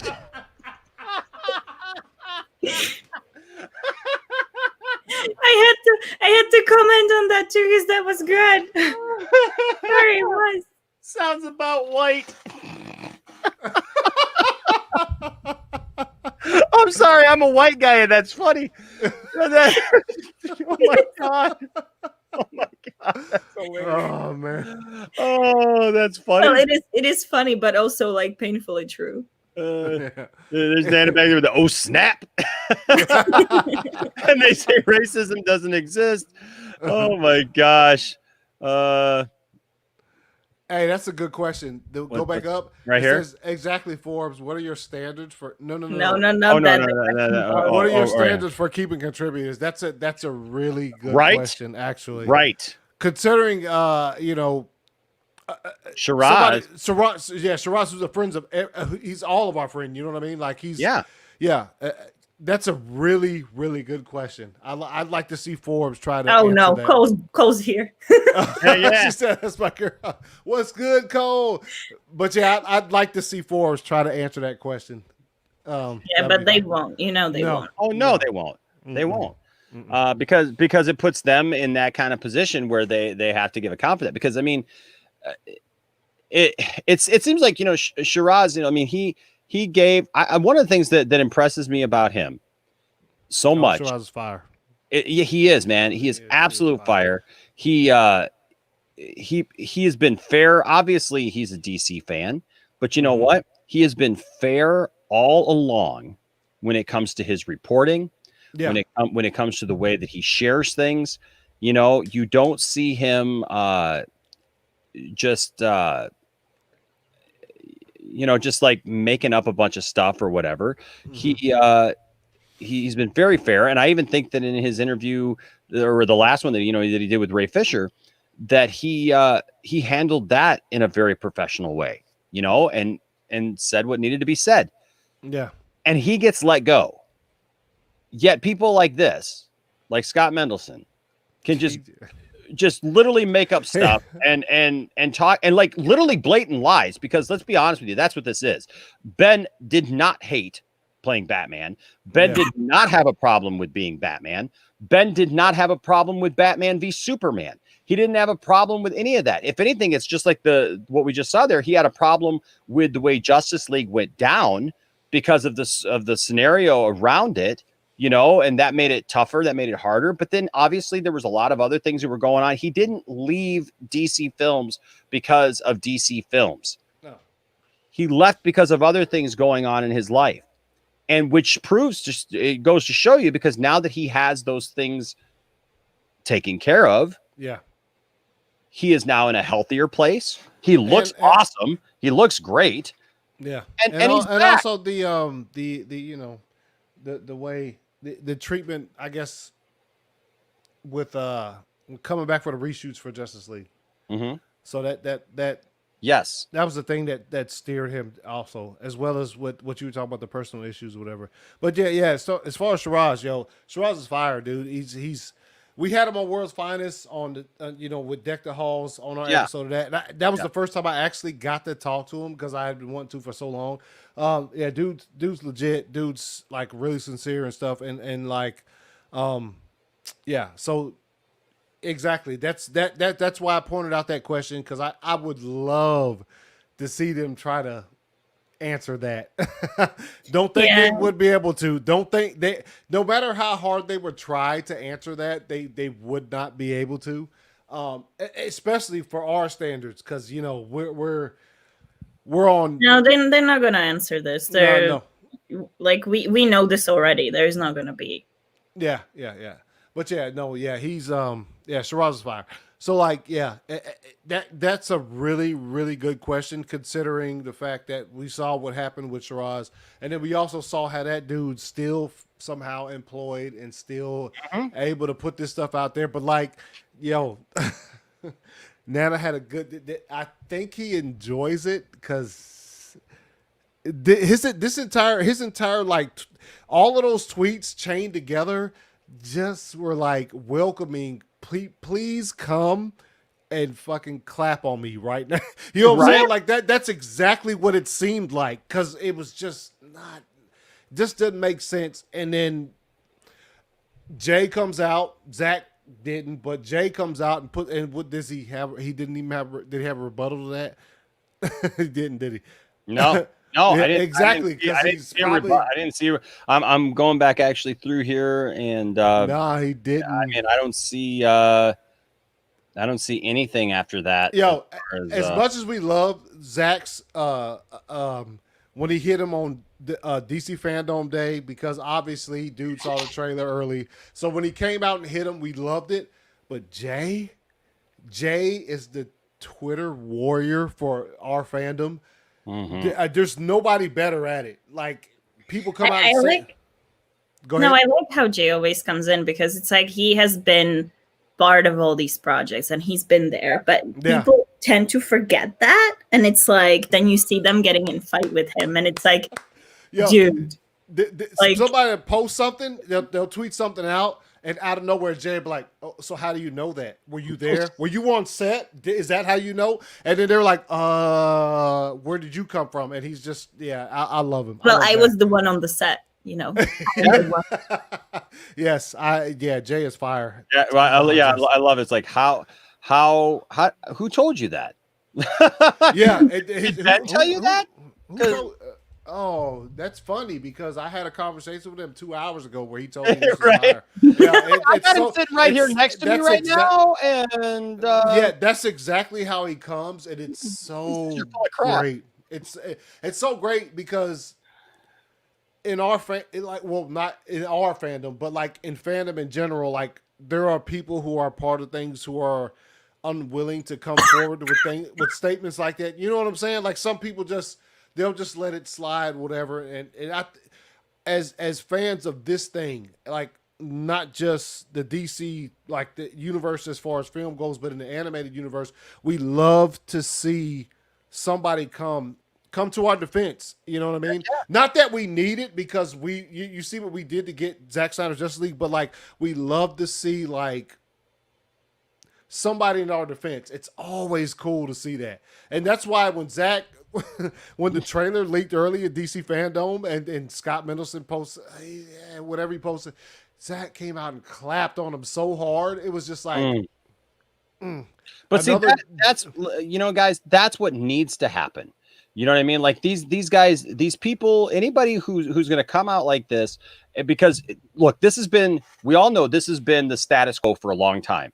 Right, that you can just go off on DC properties. You can go off on the people making these properties. You can go off on Zack Snyder, and it's just okay, right? And nobody's gonna say anything, and nobody's gonna do anything about it. And I love the fact that people are standing up to this stuff now. Look, #UsUnited. We are invigorated. We are empowered. I'm actually writing a song right now called Associate Producer. I think that's what I'm going to call it. But it kind of goes through this whole thing of Zach with what happened to him, and then going in through like how us as fans, like, we're standing up to this stuff, and we're not going to listen to these haters anymore. We're not going to just stand idly by and just go, it's okay. It's all right. We're just not going to say anything about it. We're standing up, and we're putting people back in their place, and they don't like it. Oh my gosh. They do not like it. They're not used to it. They're not used to it. They're not used to us as fans putting it right back at him and going, Yeah. nope. And you know what the thing is, like this fandom, we kind of built our own house from nothing. Like, yes, we have this massive fandom, but this fandom now encompasses all kinds of stuff. You know, we have streamers who are growing more and more popular. We have journalists in our midst who are, you know, capable and more than willing to put out the stories out there the way that they are.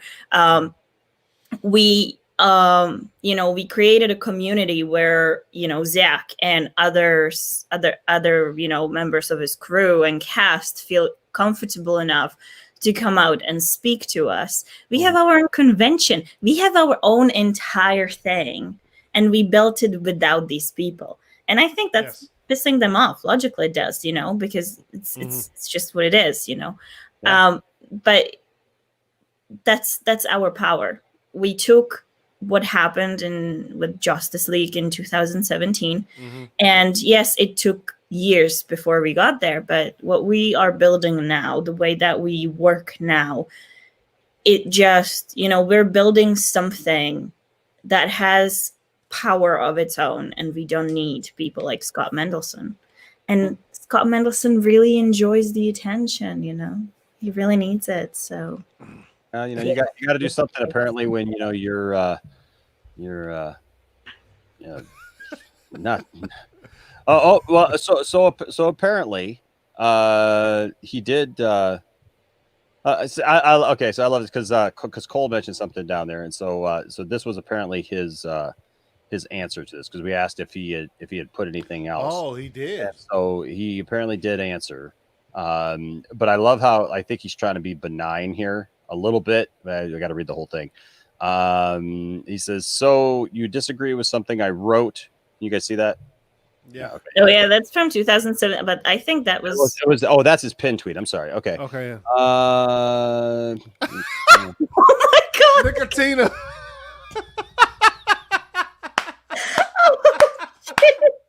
Yo, that's a year-old tweet, dude. It's the tweet that keeps on giving. Yes, it is. Tweet that keeps on giving. Way to go, Nicotina. So well with the stuff that I told you guys in the private chat. Oh man, screenshot right there. A year later, and we bring up Nicotina. I love that. Yeah, just a year later, Nicotina, if you're here, man, this is hilarious. Yes, dude. Because, oh my god. Make sure this gets dude. Oh my gosh, this is hilarious to like not even plan that, and then like a tweet from a year ago pops up, and it's like you're just a man with an ego and a small job. It's Andre Damas. It's Andre. Oh, let's see my picture. You know what, yo, guys, you should head there and retweet this tweet or give it likes, because it's got nowhere near enough traction as it It's been there for a year. Yo, where's it at? It's got 5 likes and 1 quote retweet. Let's do it in real time. Yeah, redo it. Put tag me in it so I can find it. Yo, he probably doesn't even remember. Right. I talk to Nicotina on a daily basis. He does not remember he did that, or else he would fucking said so.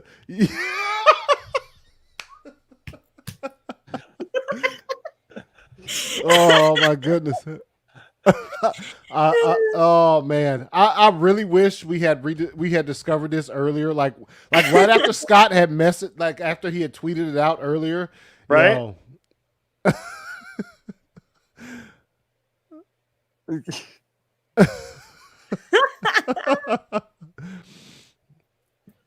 Oh my god, man! What is this show? Oh man, that was great. That was man, I didn't even get to whatever like the next one was, man. That's like, yeah, if you just look up Scott Mendelson's thing, I guess. I mean, I'm yeah, you're tweeting it out, so you'll be able to see it. Yeah. Yeah, so I just tweeted it out. So oh my gosh, that is so hilarious. But that's like the first.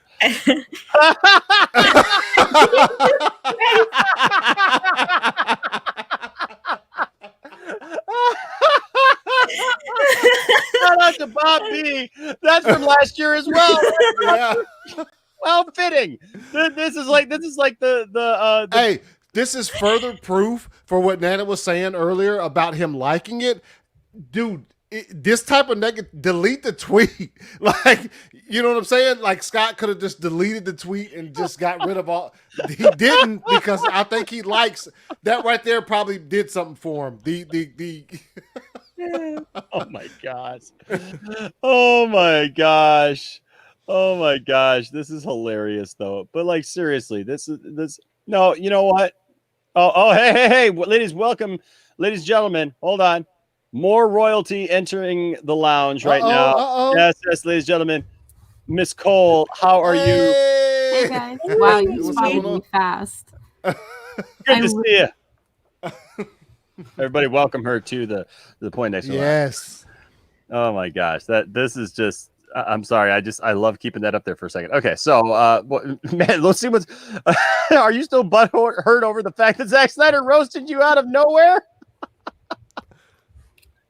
I love it. Why is it? I don't know why. I think it's just like all the people that like I know whatever, but it's Yeah. Wait, Zach roasted him in 2019? Where? well, yeah, Yeah, he did, but I don't recall what it was. But he did, because the trailer thing wasn't the first time that Zach clapped back. Yeah, no, it wasn't. Oh, it okay. Because I was gonna say, Stop Twitter roasting bullshit. oh my god. Oh, this is great. A lot of obviously names that I see. It's like, oh my gosh. Oh my gosh. Okay. So yeah, so we were looking for. That's right. We were actually looking for something, weren't we? We got sidetracked there by Nicotina. Yeah. Really, like dropping a bomb on all of it. What the heck? Nobody. Warner Brothers. Yeah. Okay. Whatever. Everybody. Like, that is such a Marvel point of view right there. Like, everybody wanted. Everybody that I even mentioned to. Anybody that I even mentioned to that. Oh, somebody saying it was the assembly cut thing. Right, I remember. Oh, yeah. Because he was, okay. he was saying that, like, he was something about, oh, you're talking about 3.5 hour movie. It's just an assembly cut that has to be cut down. And Zach just clapped back and goes, assembly cut had over 5 hours. Want to say something else? Oh my gosh. First of all, everybody in the chat saying hi to Cole. Says aloha, Cole. I covered Aloha. up Cole. Like, I say hi to Cole. I'll put Cole up here. Okay, so so aloha there. Welcome, Cole. Welcome, Cole. Hello, Cole. Cole. To be honest, Nana wasn't paying attention to me, so I decided to come talk to you guys. This is what it is. Yeah, this is where we're at. You will love me. I do, sir. I bite my thumb, sir. Hashtag Zach Clapback. Yeah. God, we're. But look, everybody that I've even mentioned, the fact that Affleck and Michael Keaton are going to be in this movie, that they're bringing Michael Keaton back. Everybody is like, "Are you serious? Like, is that really happening?" Because it sounds like a fanboy thing. It sounds like something that wouldn't happen, and everybody loves that idea. I love that idea, but I'm not seeing. Oh, hold on, I don't know what's going on here. What's this? Wait, Cole, you said Jay tweeted on his profile, or on his own file. I saw writing of 1 hour ago. Come back. Okay, so here's from 1 hour ago. It says, I will, since I like the Batman vs Ultimate Edition, I am hoping for the best here. What's he talking about? At least you tried. Yeah, what? At least you tried. I'm telling you, he does this because he enjoys it. Yeah, he has to. He has to. Oh my Has to. gosh, that's funny. There's no way. I love people's just response. There's just a clown. Yeah, that's all I'm. That's all I'm. Unless he's got something else in here. Oh, maybe. Nope, that's about something else. Yeah, I don't know. I'm not seeing it. Yeah, that I love this one. I saw it earlier. Film Yeah. junkie and Scott Yeah. Mendelson. This is like, Hey, chill, bro. Yeah, Chill, I like that one. oh, that's great. Okay. So here's something. Yeah, the Ultimate Edition was too long and R-rated, but I do think there's an ideal 165-minute PG-13 version, less on-screen carnage and nips and tucks here and there. That might have worked. At the very least, it would have been more of a Superman-centric sequel. And this, ladies and gentlemen, is exactly why Zach told Scott to go watch kitty movies. Yeah. Yep. You know what? So look, I appreciate people. He's got some more here, and I'll just say this about like this tweet, for example. I appreciate when people do their own cuts of things, right? I can appreciate that, but honestly, I'm not a big fan of watching a bunch of people's like cuts where they say that they've taken something and made it better, because you might have made it better in your eyes. Yeah. But and maybe you can enjoy that, and I respect that for sure. I respect somebody's ability to do it, but there's still the fact that it was put out there. It's Zach's vision. What do you think that? Why would you want to chop it up anymore and just put out a PG-13 version? I think that it's awesome that the rated R version and the Ultimate Edition. To say it was too long, no, we got an extra half hour, and it was awesome. It was absolutely awesome. Here he says the film earned 4 reviews. It was one of the most front-loaded blockbusters ever. 873 million from a 424 million global debut, along with a B from Cinema Score, because a B is horrible. Now, even Suicide Squad had a 2.44 times domestic multiplier that year, while Batman v Superman was what? Fair or not, it didn't click. Someone here is like, why is he hell-bent on wanting PG-13 movie? Well, it's because his mom wouldn't let him to go see it in the cinema. Yes. 911, I'd like to report a murder. Cole, were you here in the chat when they made me read things in Russian accents? I had literally just logged on to the show when I heard that, and I was laughing because I've heard you talk in a thicker accent naturally, and it was. I was, when I did it first, when I read the first sentence, I was like, I used to talk like that, like ask Cole. No, but a little bit thicker and a little harsher when pissed. Yeah, it's hard now. So she was a straight full-on KG beast. Nah. Czechs don't like the KGB.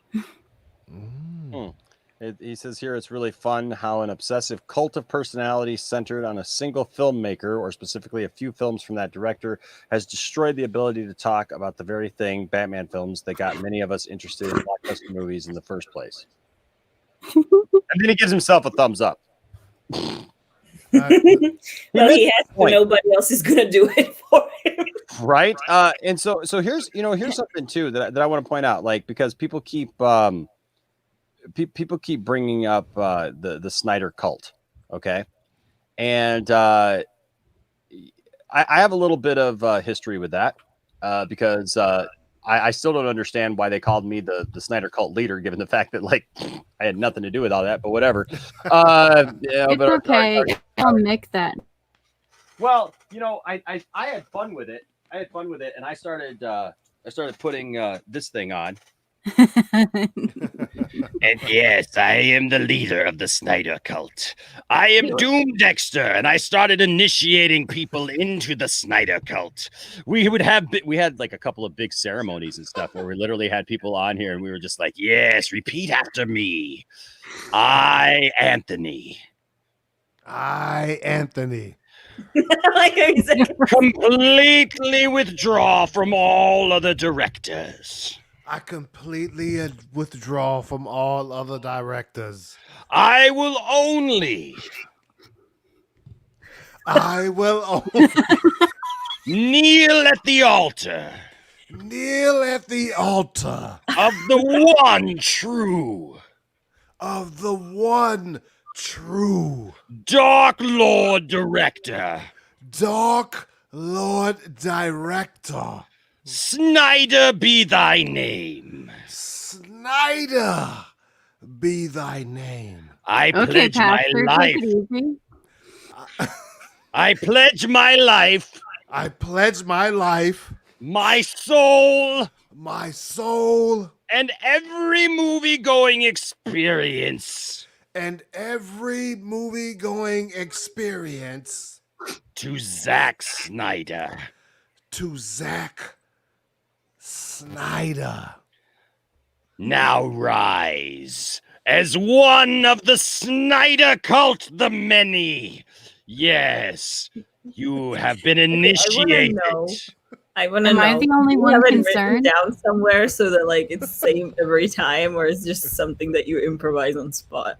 It may be just improvised, but Literally, I will say this though: people have told me that I need to streamline it and actually have it so like once per episode we initiate somebody into the Snyder cult. You know, that was literally a mashup of things Darth Sidious has said, Sith stuff, and your average Christian Sunday service. That was like the weirdest mashup of like your priestliness and sinliness. oh, that's funny. That's But funny. I saw you. I see where you're pulling from.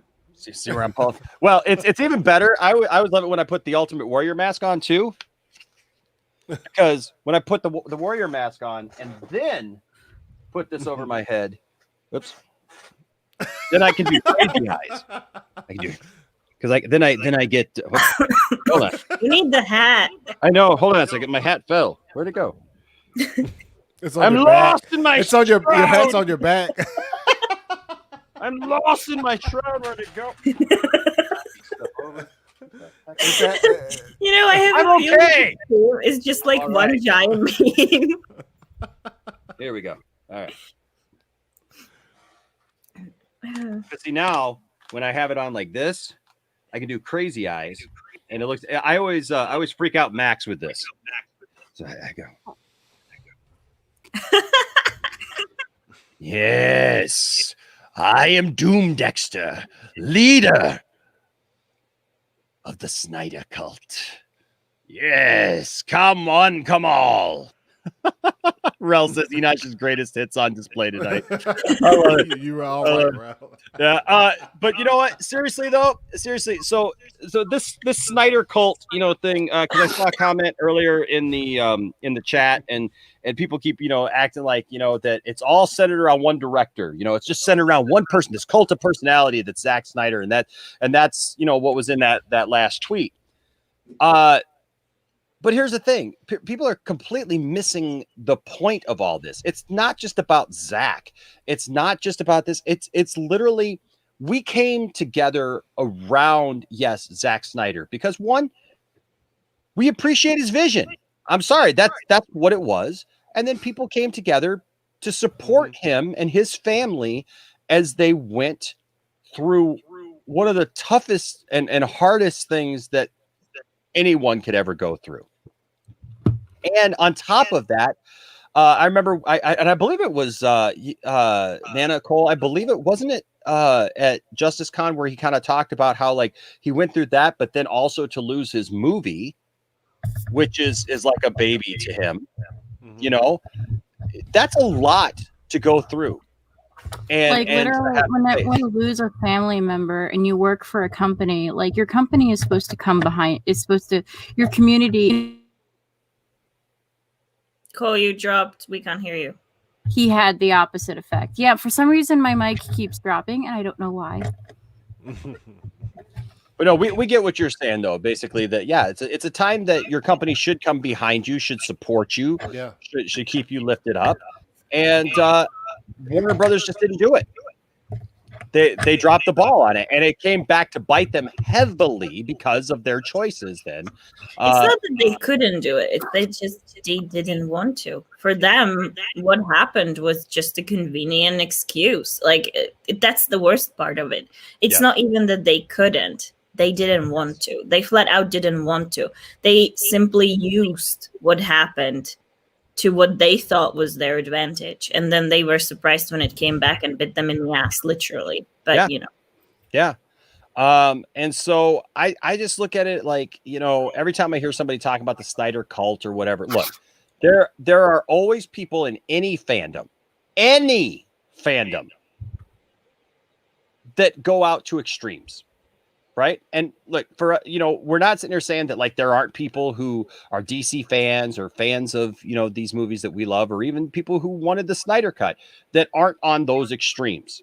But this idea that a large portion of Snyder cut fans are supposedly part of this cult that are doing damage or hurting, you know, is ridiculous.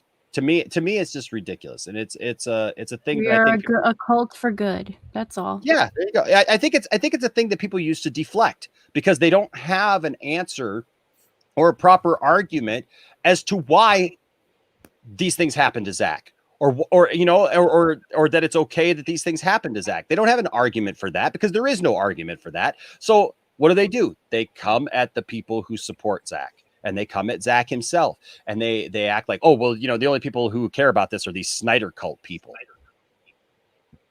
You know, yeah, I think the problem here is it's that what we did, and obviously I said, you know, we build a community and basically a standalone thing. Is that it's unique. Like you have not seen this anywhere before. It's you know, everything from what the movement is, what it was, our charity efforts, what we did with, you know, what we were working with, the fact that we are so close to the director that we are fighting for as well. Because like let's face it, we are like so many people. You know, he's going on the streams now. He's, you know, actively engaging with fans instead of journalists. I think all this, it's different. It's not something that they're used to. It's not something that anyone's ever seen. And I frankly think that a lot of these, oh, this is Snyder cult kind of thing, is jealousy. Nothing else but jealousy. Because you're sitting here and you're just watching on all this, and you're a fan too, and you see all these fans, and they get to be close to the people that they're fans of, and they get to do all these cool things. And then you look at yourself and you're just a fan. And I think that, you know, because like a lot of these people who will talk about Snyder Cult, you will also see them talking about how Zach shouldn't engage with his fans as he does, or things like that. And that tells you, or that tells me at least, one thing, and that's, you know, well, I don't want him to engage with you because my favorite director or my favorite actor doesn't engage with me either. Why do you get this? Yes. You must be some crazy ass freaks to get this sort of thing. And that's why you are a cult, because you're loyal to a person who, you know, makes things that you like and also pays attention to you. Like that's what I think. A lot of it comes out of jealousy. And what people then tend to overlook is, first of all, our charity efforts. Second of all, the fact that while there are very toxic people within the fandom, and we know this, we are all aware of this, these people are equally as disliked in the fandom as they are outside of it, maybe even more so. Yeah. And, you know, but you can't get rid of them. You can't really do anything. It's like, oh, well, you are cool fans, but these people, they're like cult, they're toxic. And I'm like, okay, what do you want me to do about them? Yeah. They're on Twitter. Like, what do you want me to do about them? You can stop them, Nana. Physically do. Well, Nana, in all fairness, Nana, you could be out there kicking their butts. You could bring up the you know, the Russian accent and just totally just, you know. I'm saving it for Scott Mendelson. Oh, Cole, was it you that posted this? Was it you? Oh, hold on a second. I gotta get it back up here. Where'd it go? Was it which one of you guys posted this? That was me. That was you. Yeah, that's totally Cole. We're here for the cult stuff. Hanging out with Point Extra Lounge, like we're here for the cult stuff. That's totally cool. That's something. Oh, cool. that's from awesome. our That is awesome. they go into places and they're like demons speak to us. Oh my gosh. I love one of my I don't know what do you call it? When you have like something that guilty pleasures or whatever is to watch you guys ever watch like Ghost Adventurers? Everything with like Zach Bagans and stuff. And you know what I enjoy with the ghost stuff? I really enjoy they left it now and they made their own channel, but it was BuzzFeed Unsolved. And it was two guys, and what I really enjoyed about it, because like I sometimes like watch these things as a guilty pleasure as well, and what I enjoy is that it's two guys, but one of them is like heavy believer in ghosts, while the other is a total skeptic. Like he doesn't get like phased by absolutely anything, and they always go out, and it's just like they're bickering and stuff, and you know they're hunting for ghosts X-Files. and all that stuff. But it's like, and then each of them always goes alone into the building. So you have one of them running around completely scared while the other one is doing interview outside of the building being like, oh yeah, he's totally scared. And then suddenly you hear him scream from the inside of the building. And then they switch around. And then they're like, this one, he's completely shaky. He's, there was a ghost in there. And the skeptic guy just walking through this thing. And he's like, ghosts? Come out, ghosts. I'm gonna steal your house, ghosts. It's just so much fun. So like that's you know that's like my thing. I love that. I always think it's funny, like anytime like, you know, the guys will be in there. Yeah, like Zach will be in there. Some of my favorite things are like their first one that started their whole thing, and they're out like in the Nevada desert. And you know, they're really tough, you know, and like Zach is always like, you know, they're trying to incite the ghost, you know, and it's like, yeah, ghost, why'd you scratch me, ghost? Why don't you come at me? You know, whatever, come at me and stuff. And then like their very first episode, what got them even started is they're in this big hotel, and like all of a sudden this brick goes flying, and you only see it for like half a second because they freak out like little kids because this brick goes flying across the room, and like all this stuff gets knocked over, and there's nobody else in there, and all you hear, it's like the Blair Witch Project for like 5 minutes, because all you hear is like, you see black because they're running with the camera, and all you hear is like, Zach, Aaron, where are you guys? And it's just them freaking the heck out for like 5 minutes. And it's like, this is what you guys are hoping for, isn't it? Like to get footage of ghost stuff. And it's like a brick just flew across, and instead of going like, whoa, like let's document this. It shows you that like even people who try to be like hardcore on that kind of stuff is just like, you know, we joke about that show a lot. When Sophie and Silent Scotty were here, yeah, we joke about the intro where it's like, you know, like, we want answers. Yeah, it's just always funny to me. I actually know a guy who does ghost hunting, and yeah, he goes out and they go to all these places here in Michigan, and he's asked us. He's even said we could go with him sometime. You know, it's like, it's always interesting to me. That'd be a fun vlog. That would be a very interesting one. I'll tell you what. But and I asked him about it, but he's like, well, you can't really record anything because, like, you know, it's like private, I guess, with the people who have you come into their house and stuff like that. So I was like, oh, that's okay. true. Yeah, you know. So I guess they have him come to places and like report and like try to see if there's anything there. It's pretty dope. You'd be a good addition to the team. Yeah. It's funny because you know, I think people know, but Cole and I, we were pagan witches, and it was funny because I had her come in Prague one year, and obviously Prague in its center is over 1,000 years old, and so there's a lot of history in there, and it was just so funny because I am used to it, but like you kind of have like these. You walk around, and it's just old city, and old cities have certain energy to them, and it's just something that you are, you know, more how do you say it, like more open to when you're looking for it, I guess.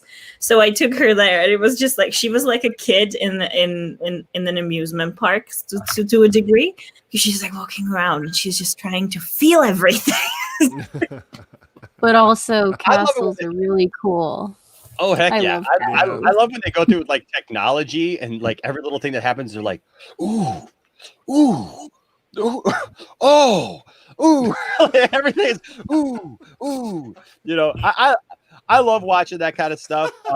I'm looking at Ryan's comment right here. The ghost of Randy Savage snapped his. You're walking through a house, all of a sudden here. Ooh yeah.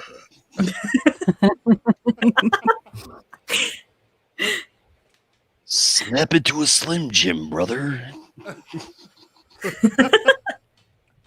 Imagine Zach Baggins walking through some place. like, where's Elizabeth? Oh yeah, she's right here with me. We're like haunting you, dude. Dig it.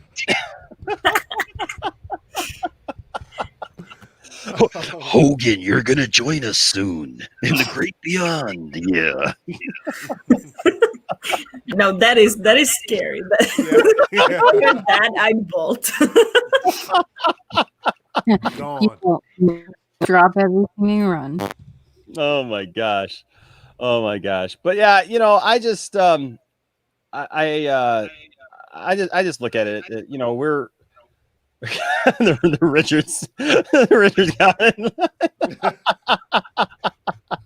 Shite. Oh my gosh.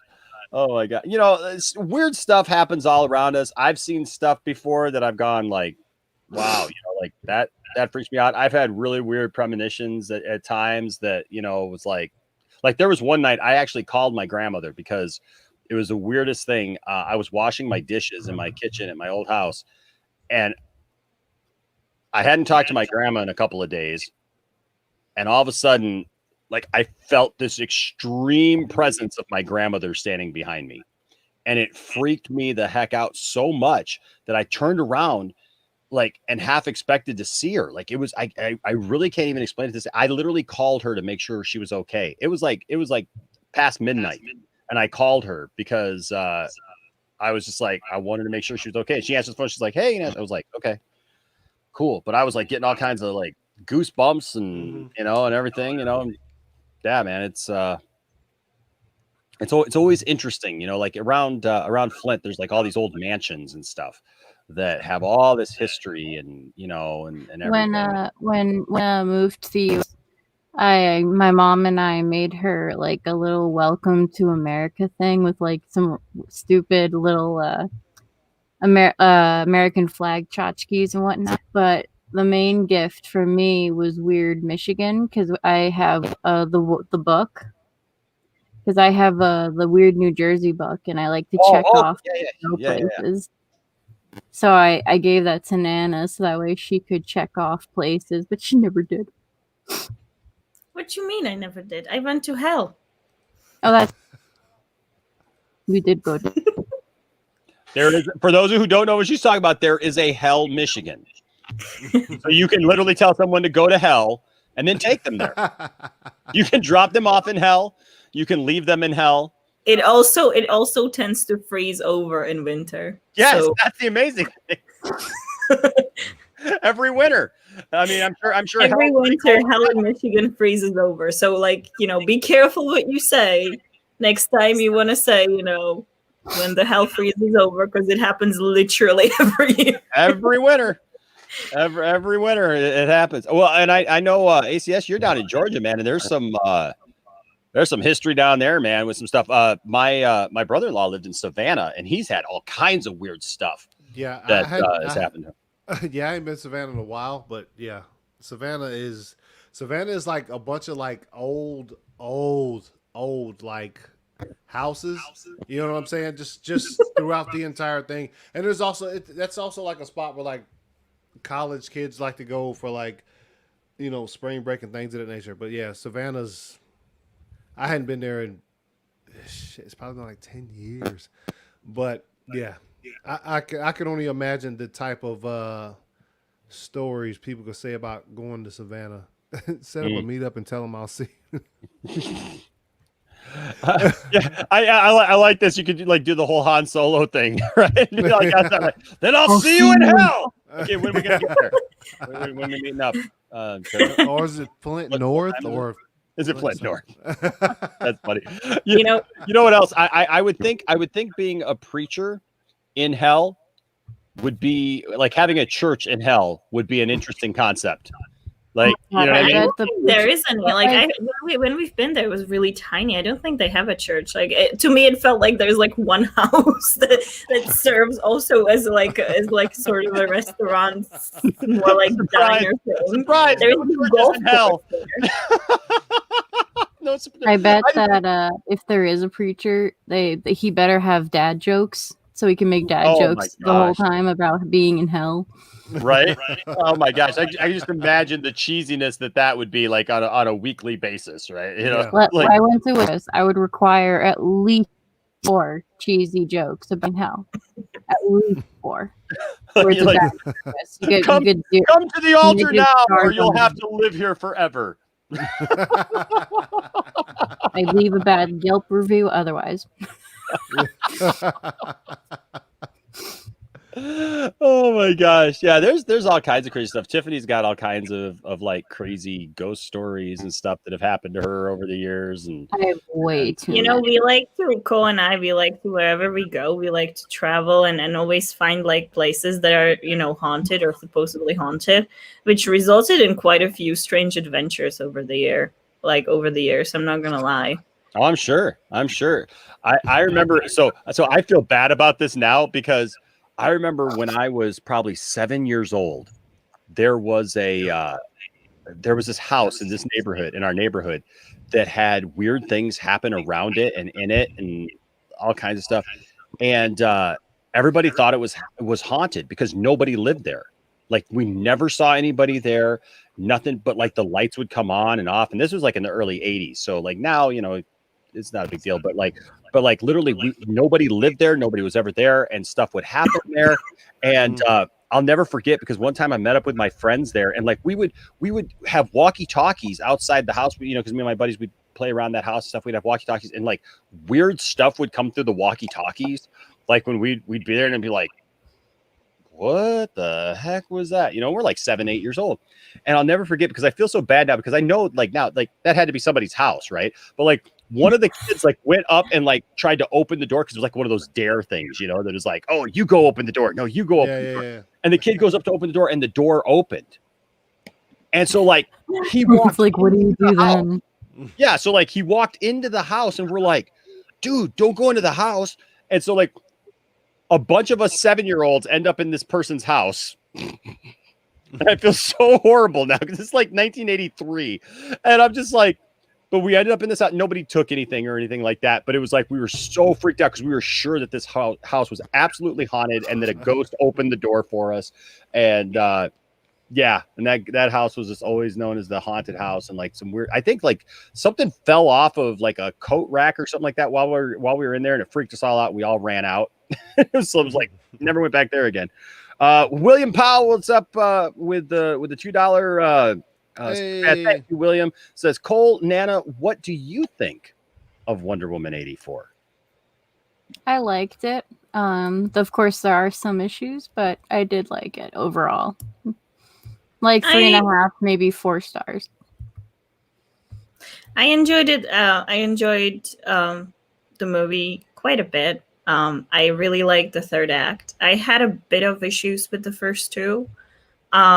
My main were, you know, the dialogue flow. I kind of felt like it could have given a bit more, that there were certain things like it just didn't flow right for me, especially in the first sequence of the movie. But overall, like I had a good time watching it. I think that everybody should watch it because it's great. There were certain things that I absolutely loved. I'm not going to get into them because I believe that not everybody has seen it yet. But there were certain things that I absolutely loved about it. And, you know, it's to me, but that's my personal preference because obviously everybody has it. I do wish it went a little bit more, like it paid a bit more attention to the climate that it was taking place in, the political climate. Like when I first knew that it was going to be Wonder Woman 84, the first thing I thought about was, oh, Cold War. And I was curious how they're going to tackle that. And I felt like, yes, it was touched on, but it wasn't touched on nearly enough as I would hope it to be, I guess.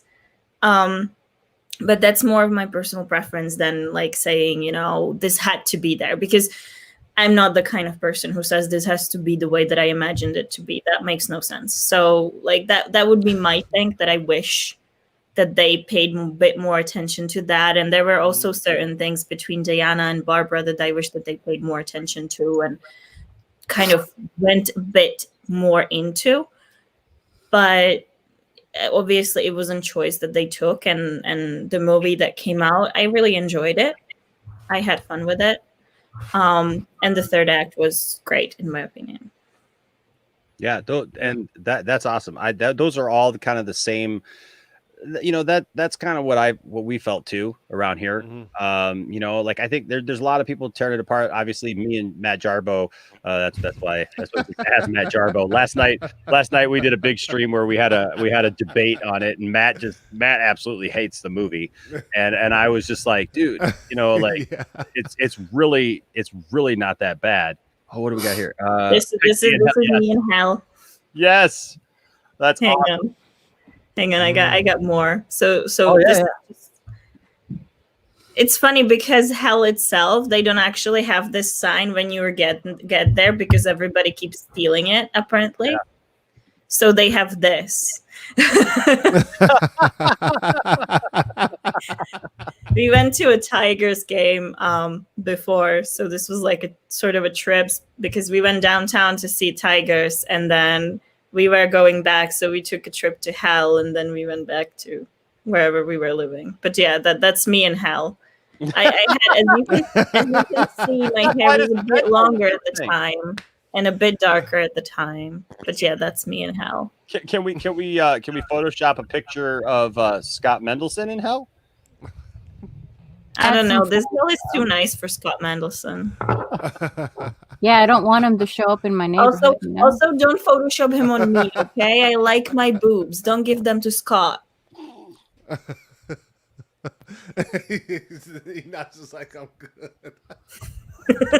Not good. Well, I was going to say not going to touch that, but I don't know. Like, I'm the host, but what do you say after that? So, ladies and gentlemen, there it is. You heard it from her herself. She likes him. Don't Photoshop Scott Mendelson over him. That's all we got to say about that. No, that's funny. I speaking of which, I asked Tiffany the other day, because I'm like thumbing through Facebook, and like, you know, you get like the ads and stuff, and like I don't know who approved this ad for just like general Facebook consumption, but there's a pillow out there now that looks like a pair of boobs, and it's like memory foam and stuff, and it looks like a pair of boobs in a shirt, is what it. And so it's like showing this girl. It's the female version of the boyfriend pillow. Oh, okay. Because there's one that's like that, but it's it's a guy, so it's for like lonely ladies apparently. Look, it's tough times, okay? It's quarantine times, you know. Some people are stuck alone. Hey, I respect it. Yep. And so I told him that if we get one of those, that'd be perfect, because then like when somebody I just heard the record scratch. No, when like, you know, the next time you know, ACS comes over. I didn't mean I was trying to bring you up. I was gonna say that the next time Anthony comes over and it's like, hey, Anthony, you know, you could sleep in the guest bed, or you can sleep on the couch. Hey, I got some pillows for you. Here, you want these? You know? That'll be a nice, you know, nice little touch there as you have guests. Let Ryan get the pillow. You can let Ryan have it. That's awesome. That's awesome. Ryan says, "I heard of fun pillows, but this is ridiculous." Yes, not that Ryan, but we know the Ryan. Yes, I know the other Ryan. Yeah, but yeah, you know, it's funny, but you know, around our house, we you know, I've got 3 boys, and so one of the things that we've raised our kids with, you know, is like we don't shy away from from things, you know, like we don't, I don't know. I guess some people might think that we're a little, Don't cover their eyes when a boobie is shown on TV. no, we just don't freak out over stuff, you know, and like the boys see me walking around the house, pinching Tiffany on the butt and kissing her and making out with her and doing silly stuff, you know, and whatever. And I say, look, you know, when I've had conversations, because I know people, man, who are just very not comfortable in their own skin. You wonder how they had kids, you know, like, like seriously, it's like, okay. But you know what? I just thought, like, look, one day my kids are going to grow up, they're going to get married, and they need to know that it's okay to love your spouse or whoever you're with. You know, they need to know that it's Their first exposure to a happy and healthy marriage of love and such is you guys. absolutely, absolutely. And so I take that seriously. And so, you know, and what I see too is like when people freak out over stuff. Now, obviously, look, I'm not like, hey, look at these boobs. Right. You know, like I'm not doing that to my kids, you know, but it's like, you know, I've told the story of like the first time we watched the boys watched Coming to America. And I had it on Blu-ray. I had it on DVD for years. It was one of the first DVDs that I ever bought. And it was on TV. And we got like we're getting to the first commercial.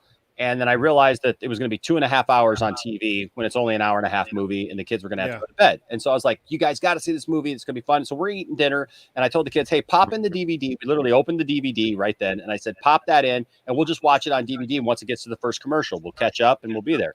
And so we did. Popped it in. I realized at that point, I had never seen the actual theatrical version because I've always watched it on TV. Pops it in. First thing.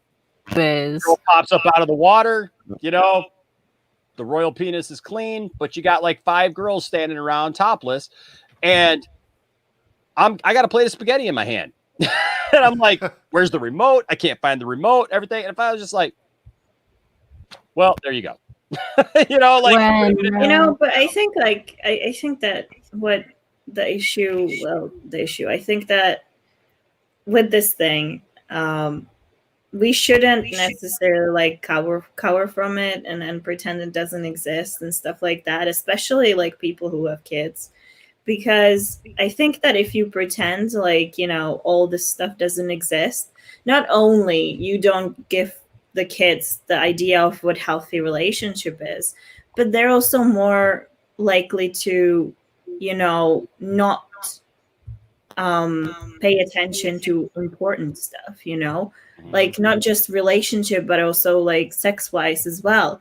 And that's where we end up with problems like unwanted pregnancies and STDs and all these things, because there is just lack of knowledge and education, because it's like, oh, I'm not going to tell that to my kid. And that's just not how it's not good. It's not healthy, and it doesn't help anybody. And then it just raises another generation of people who are like, oh, I can't show this. I have to pretend it's a secret. Yeah. Y'all, did you guys ever see the first SpongeBob movie when it came out? Okay. So that came out around my birthday when I was in middle school. I think I was turning like 13. And I went to see it with my parents and 2 girls I was besties with at the time. And after the movie, you know, we had a great time. We had fun. We went back to my house, sleepover, whatever. And then the next day, my mom gets a phone call from one of the girls' moms. And she is livid. And this person is trying to yell my mother down because of the scene where Patrick had fishnet stockings and stiletto boots. That's so inappropriate. She saw someone naked while she was your care. She was like, it's literally, Eileen's literally a starfish in a cartoon. He has no parts. Yeah. You know, knowing your mom, I wonder how that phone call went. Well, I'll tell you what. I got a couple of funny stories for you. So when Tiffany and I were dating, you know, obviously I've been married before. My son Landon is from that previous marriage. And so Landon was pretty young.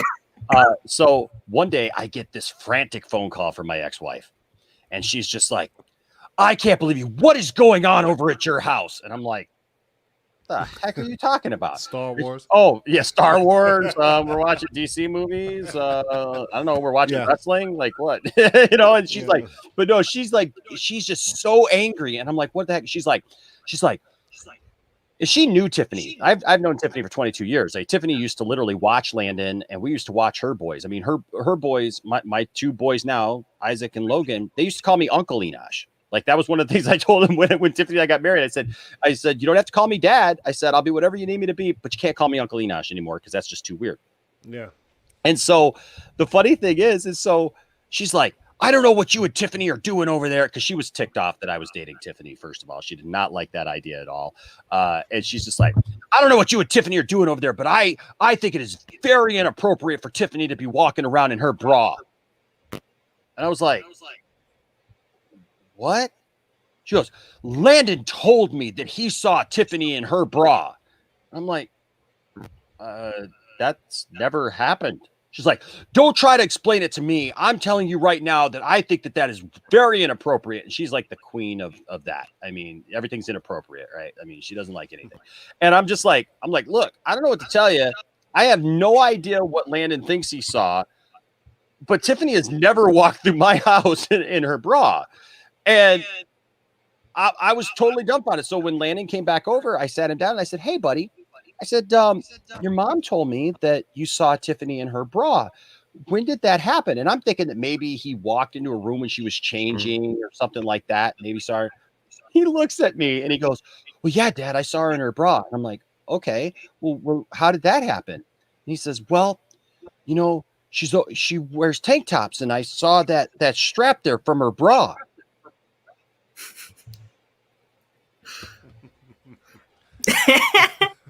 And I went, so you saw the strap from her bra?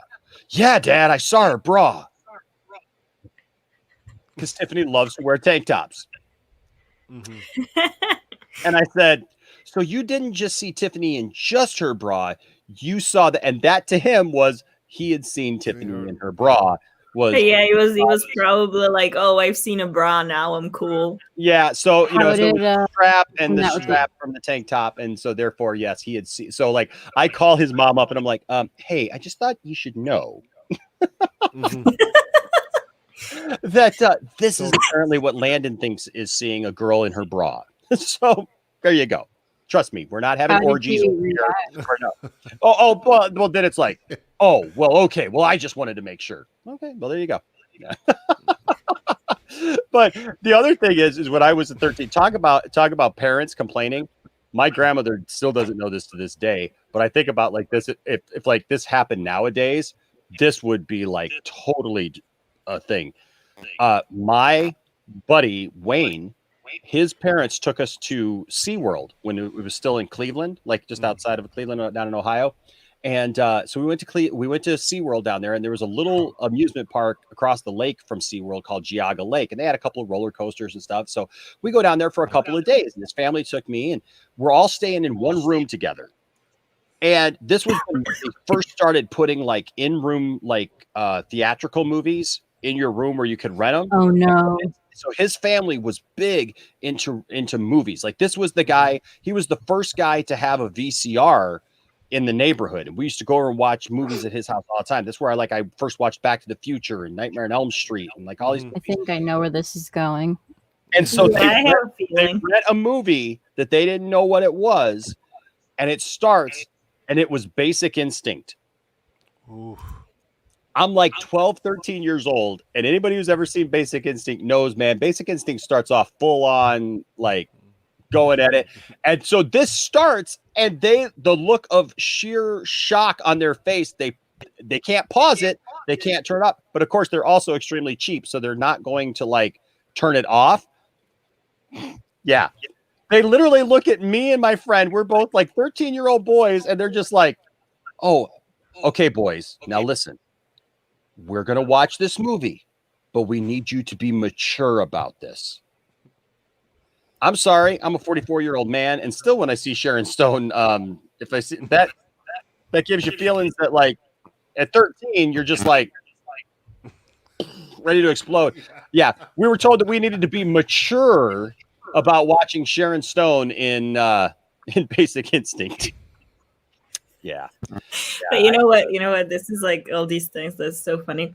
My parents, I come from divorced parents as well, and we were raised by our mom, basically. Since I was 10, my brother was 4 when it happened. So for me, it was okay because my mom, she sat me down and explained all the kind of things throughout the years. But with my brother, she was a bit lost.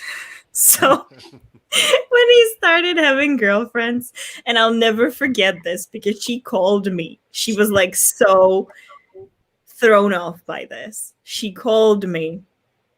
I was living in the States at the time, and she goes, "Yeah, he has a girlfriend." And I didn't know how to give him the talk. And I'm like, okay, I'm pretty sure you didn't need to give him the talk. But what did you do? She goes, well, I went into his room, and now my brother is an avid gamer. Like gaming, that's his thing, right? Mm-hmm. So he's sitting on his computer and he's playing his game, whatever. So she knocks. She goes, so I didn't know what to say. So I just gave him a bucket of condoms. And he said thanks and went back to get thanks. Speaking of a bucket of condoms. A bucket of condoms? That's wow. I mean, that's pretty cool. I mean, if you're him, you're like, hey, thanks. I don't know what to say. I know. I come in, and you guys talk about Basic Instinct and then a bucket of condoms. I'm like, man, it's such a prime time to come in and say what's up. Hey, everybody. Yeah, and then that led to the condom bucket. Oh, man. No, but she was it was like a box or whatever. I just ran out of words. But anyway, it's 8 a.m. I've been up since 4, and that's awesome. I've been like, but anyway, so it's just like the way that she was so like terrified of that experience. I'm curious, of course. I texted my brother because I wanted to know what his side of the story was, and he's like, I had no idea what to say to her. You're like, thank you. Awesome. He literally said thanks and went back to playing. Oh my gosh. Oh my gosh. That is hilarious. That is funny. Thomas says worse is getting the be safe talk from your mother-in-law. Okay, that must be kind of weird. Yeah. Oh my god. Ryan says Basic Instinct, one of the most paused movies of all time. Oh, that's funny. That's funny. So what's up with you, Nick? I'm good. I just got home, so I decided to stop in here and say what's up to everybody. I'm going to be going live pretty soon. What is happening in my pants? Richard, no! I think it's funny that's inappropriate. I think it's funny that the Richard is asking what's happening. Yeah. The Richard of all people. Yeah. Go figure. Dude, if you don't know by now, I don't this think we can help really took so many turns. Oh my gosh. Well, we were talking about Scott Mendelson, so it does kind of make sense. That's true. That's true. I'm going to talk about that too on my show. It starts at the top of the hour. But no, I was going to say congratulations on Justice Con. I saw everyone saw the tweet. That was amazing. Looking forward to that. It's going to be pretty kick-ass. So that is really, really cool. No one says anything. No, that was nice. And I was doing something when Zach posted on Vero, and the first thing I see is like my phone buzzes, and there is a tag from Scott, not Mendelson. What the fuck?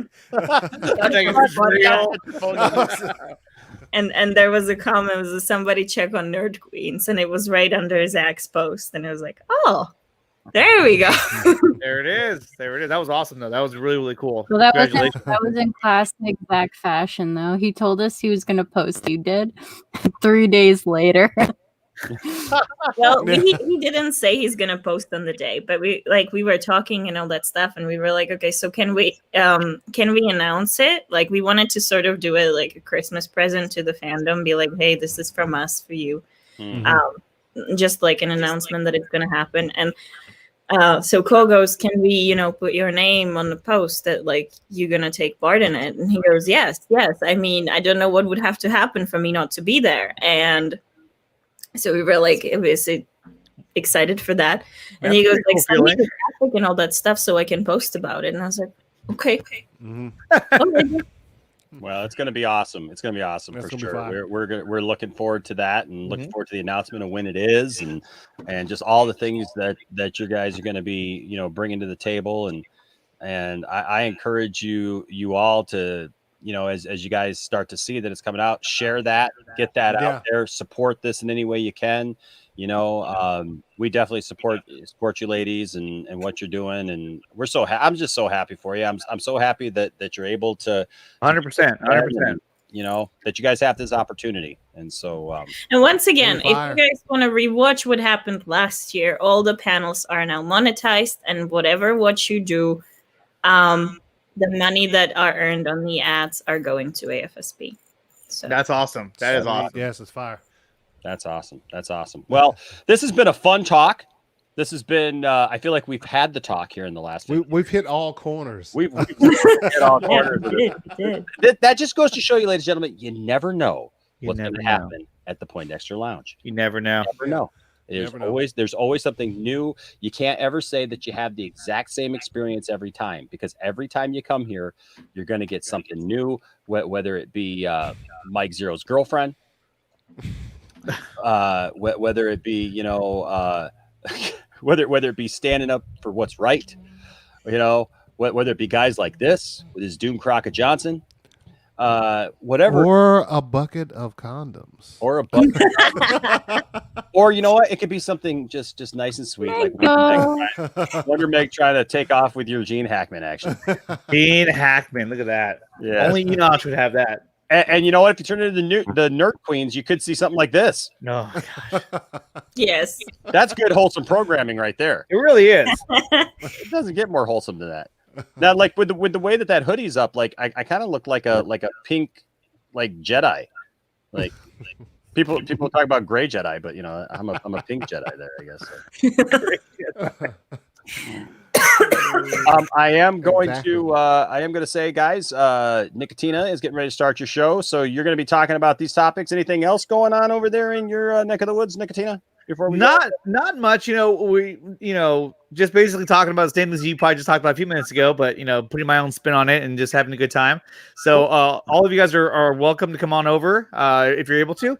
And I got to go because now my show is supposed to have started a minute ago. And I don't know what you're talking Well, we're about. gonna I'll see you guys later. All right, Nana, Cole, nice seeing you. ACS. Nice Enoch. seeing you. All right, I'll see you guys later.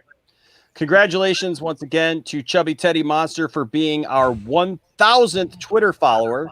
We went over that today, and so lots of really cool, fun stuff. We're going to send him a Patty Jenkins pop vinyl, and so I think that's really cool. By the way, Cole, awesome job on getting Nana that Luke and Leia set. That's fire. It is. Look at it. That is just I'm jealous. I'm jealous. I have them He too. also got me this, and What's that? the It's good to see what that is. It's a Princess Leia comic. Oh yes. Oh, and man. this. Hang on, let me take it down. Maybe, Don't rip it out of the wall. but it's Women of the Nice. Oh, nice. Oh, and that's it's got different art from different artists for each month. Oh, So that's awesome. Oh, look at Asajj Ventress on there. Got my homegirl Asajj. okay, let me find her. Hang on. That is awesome. She's the bald one. I know which one it is. Like I feel like you guys could have your own calendar right here, like the There nerd. you go. Like you guys can have your own League of Mayhem calendar here.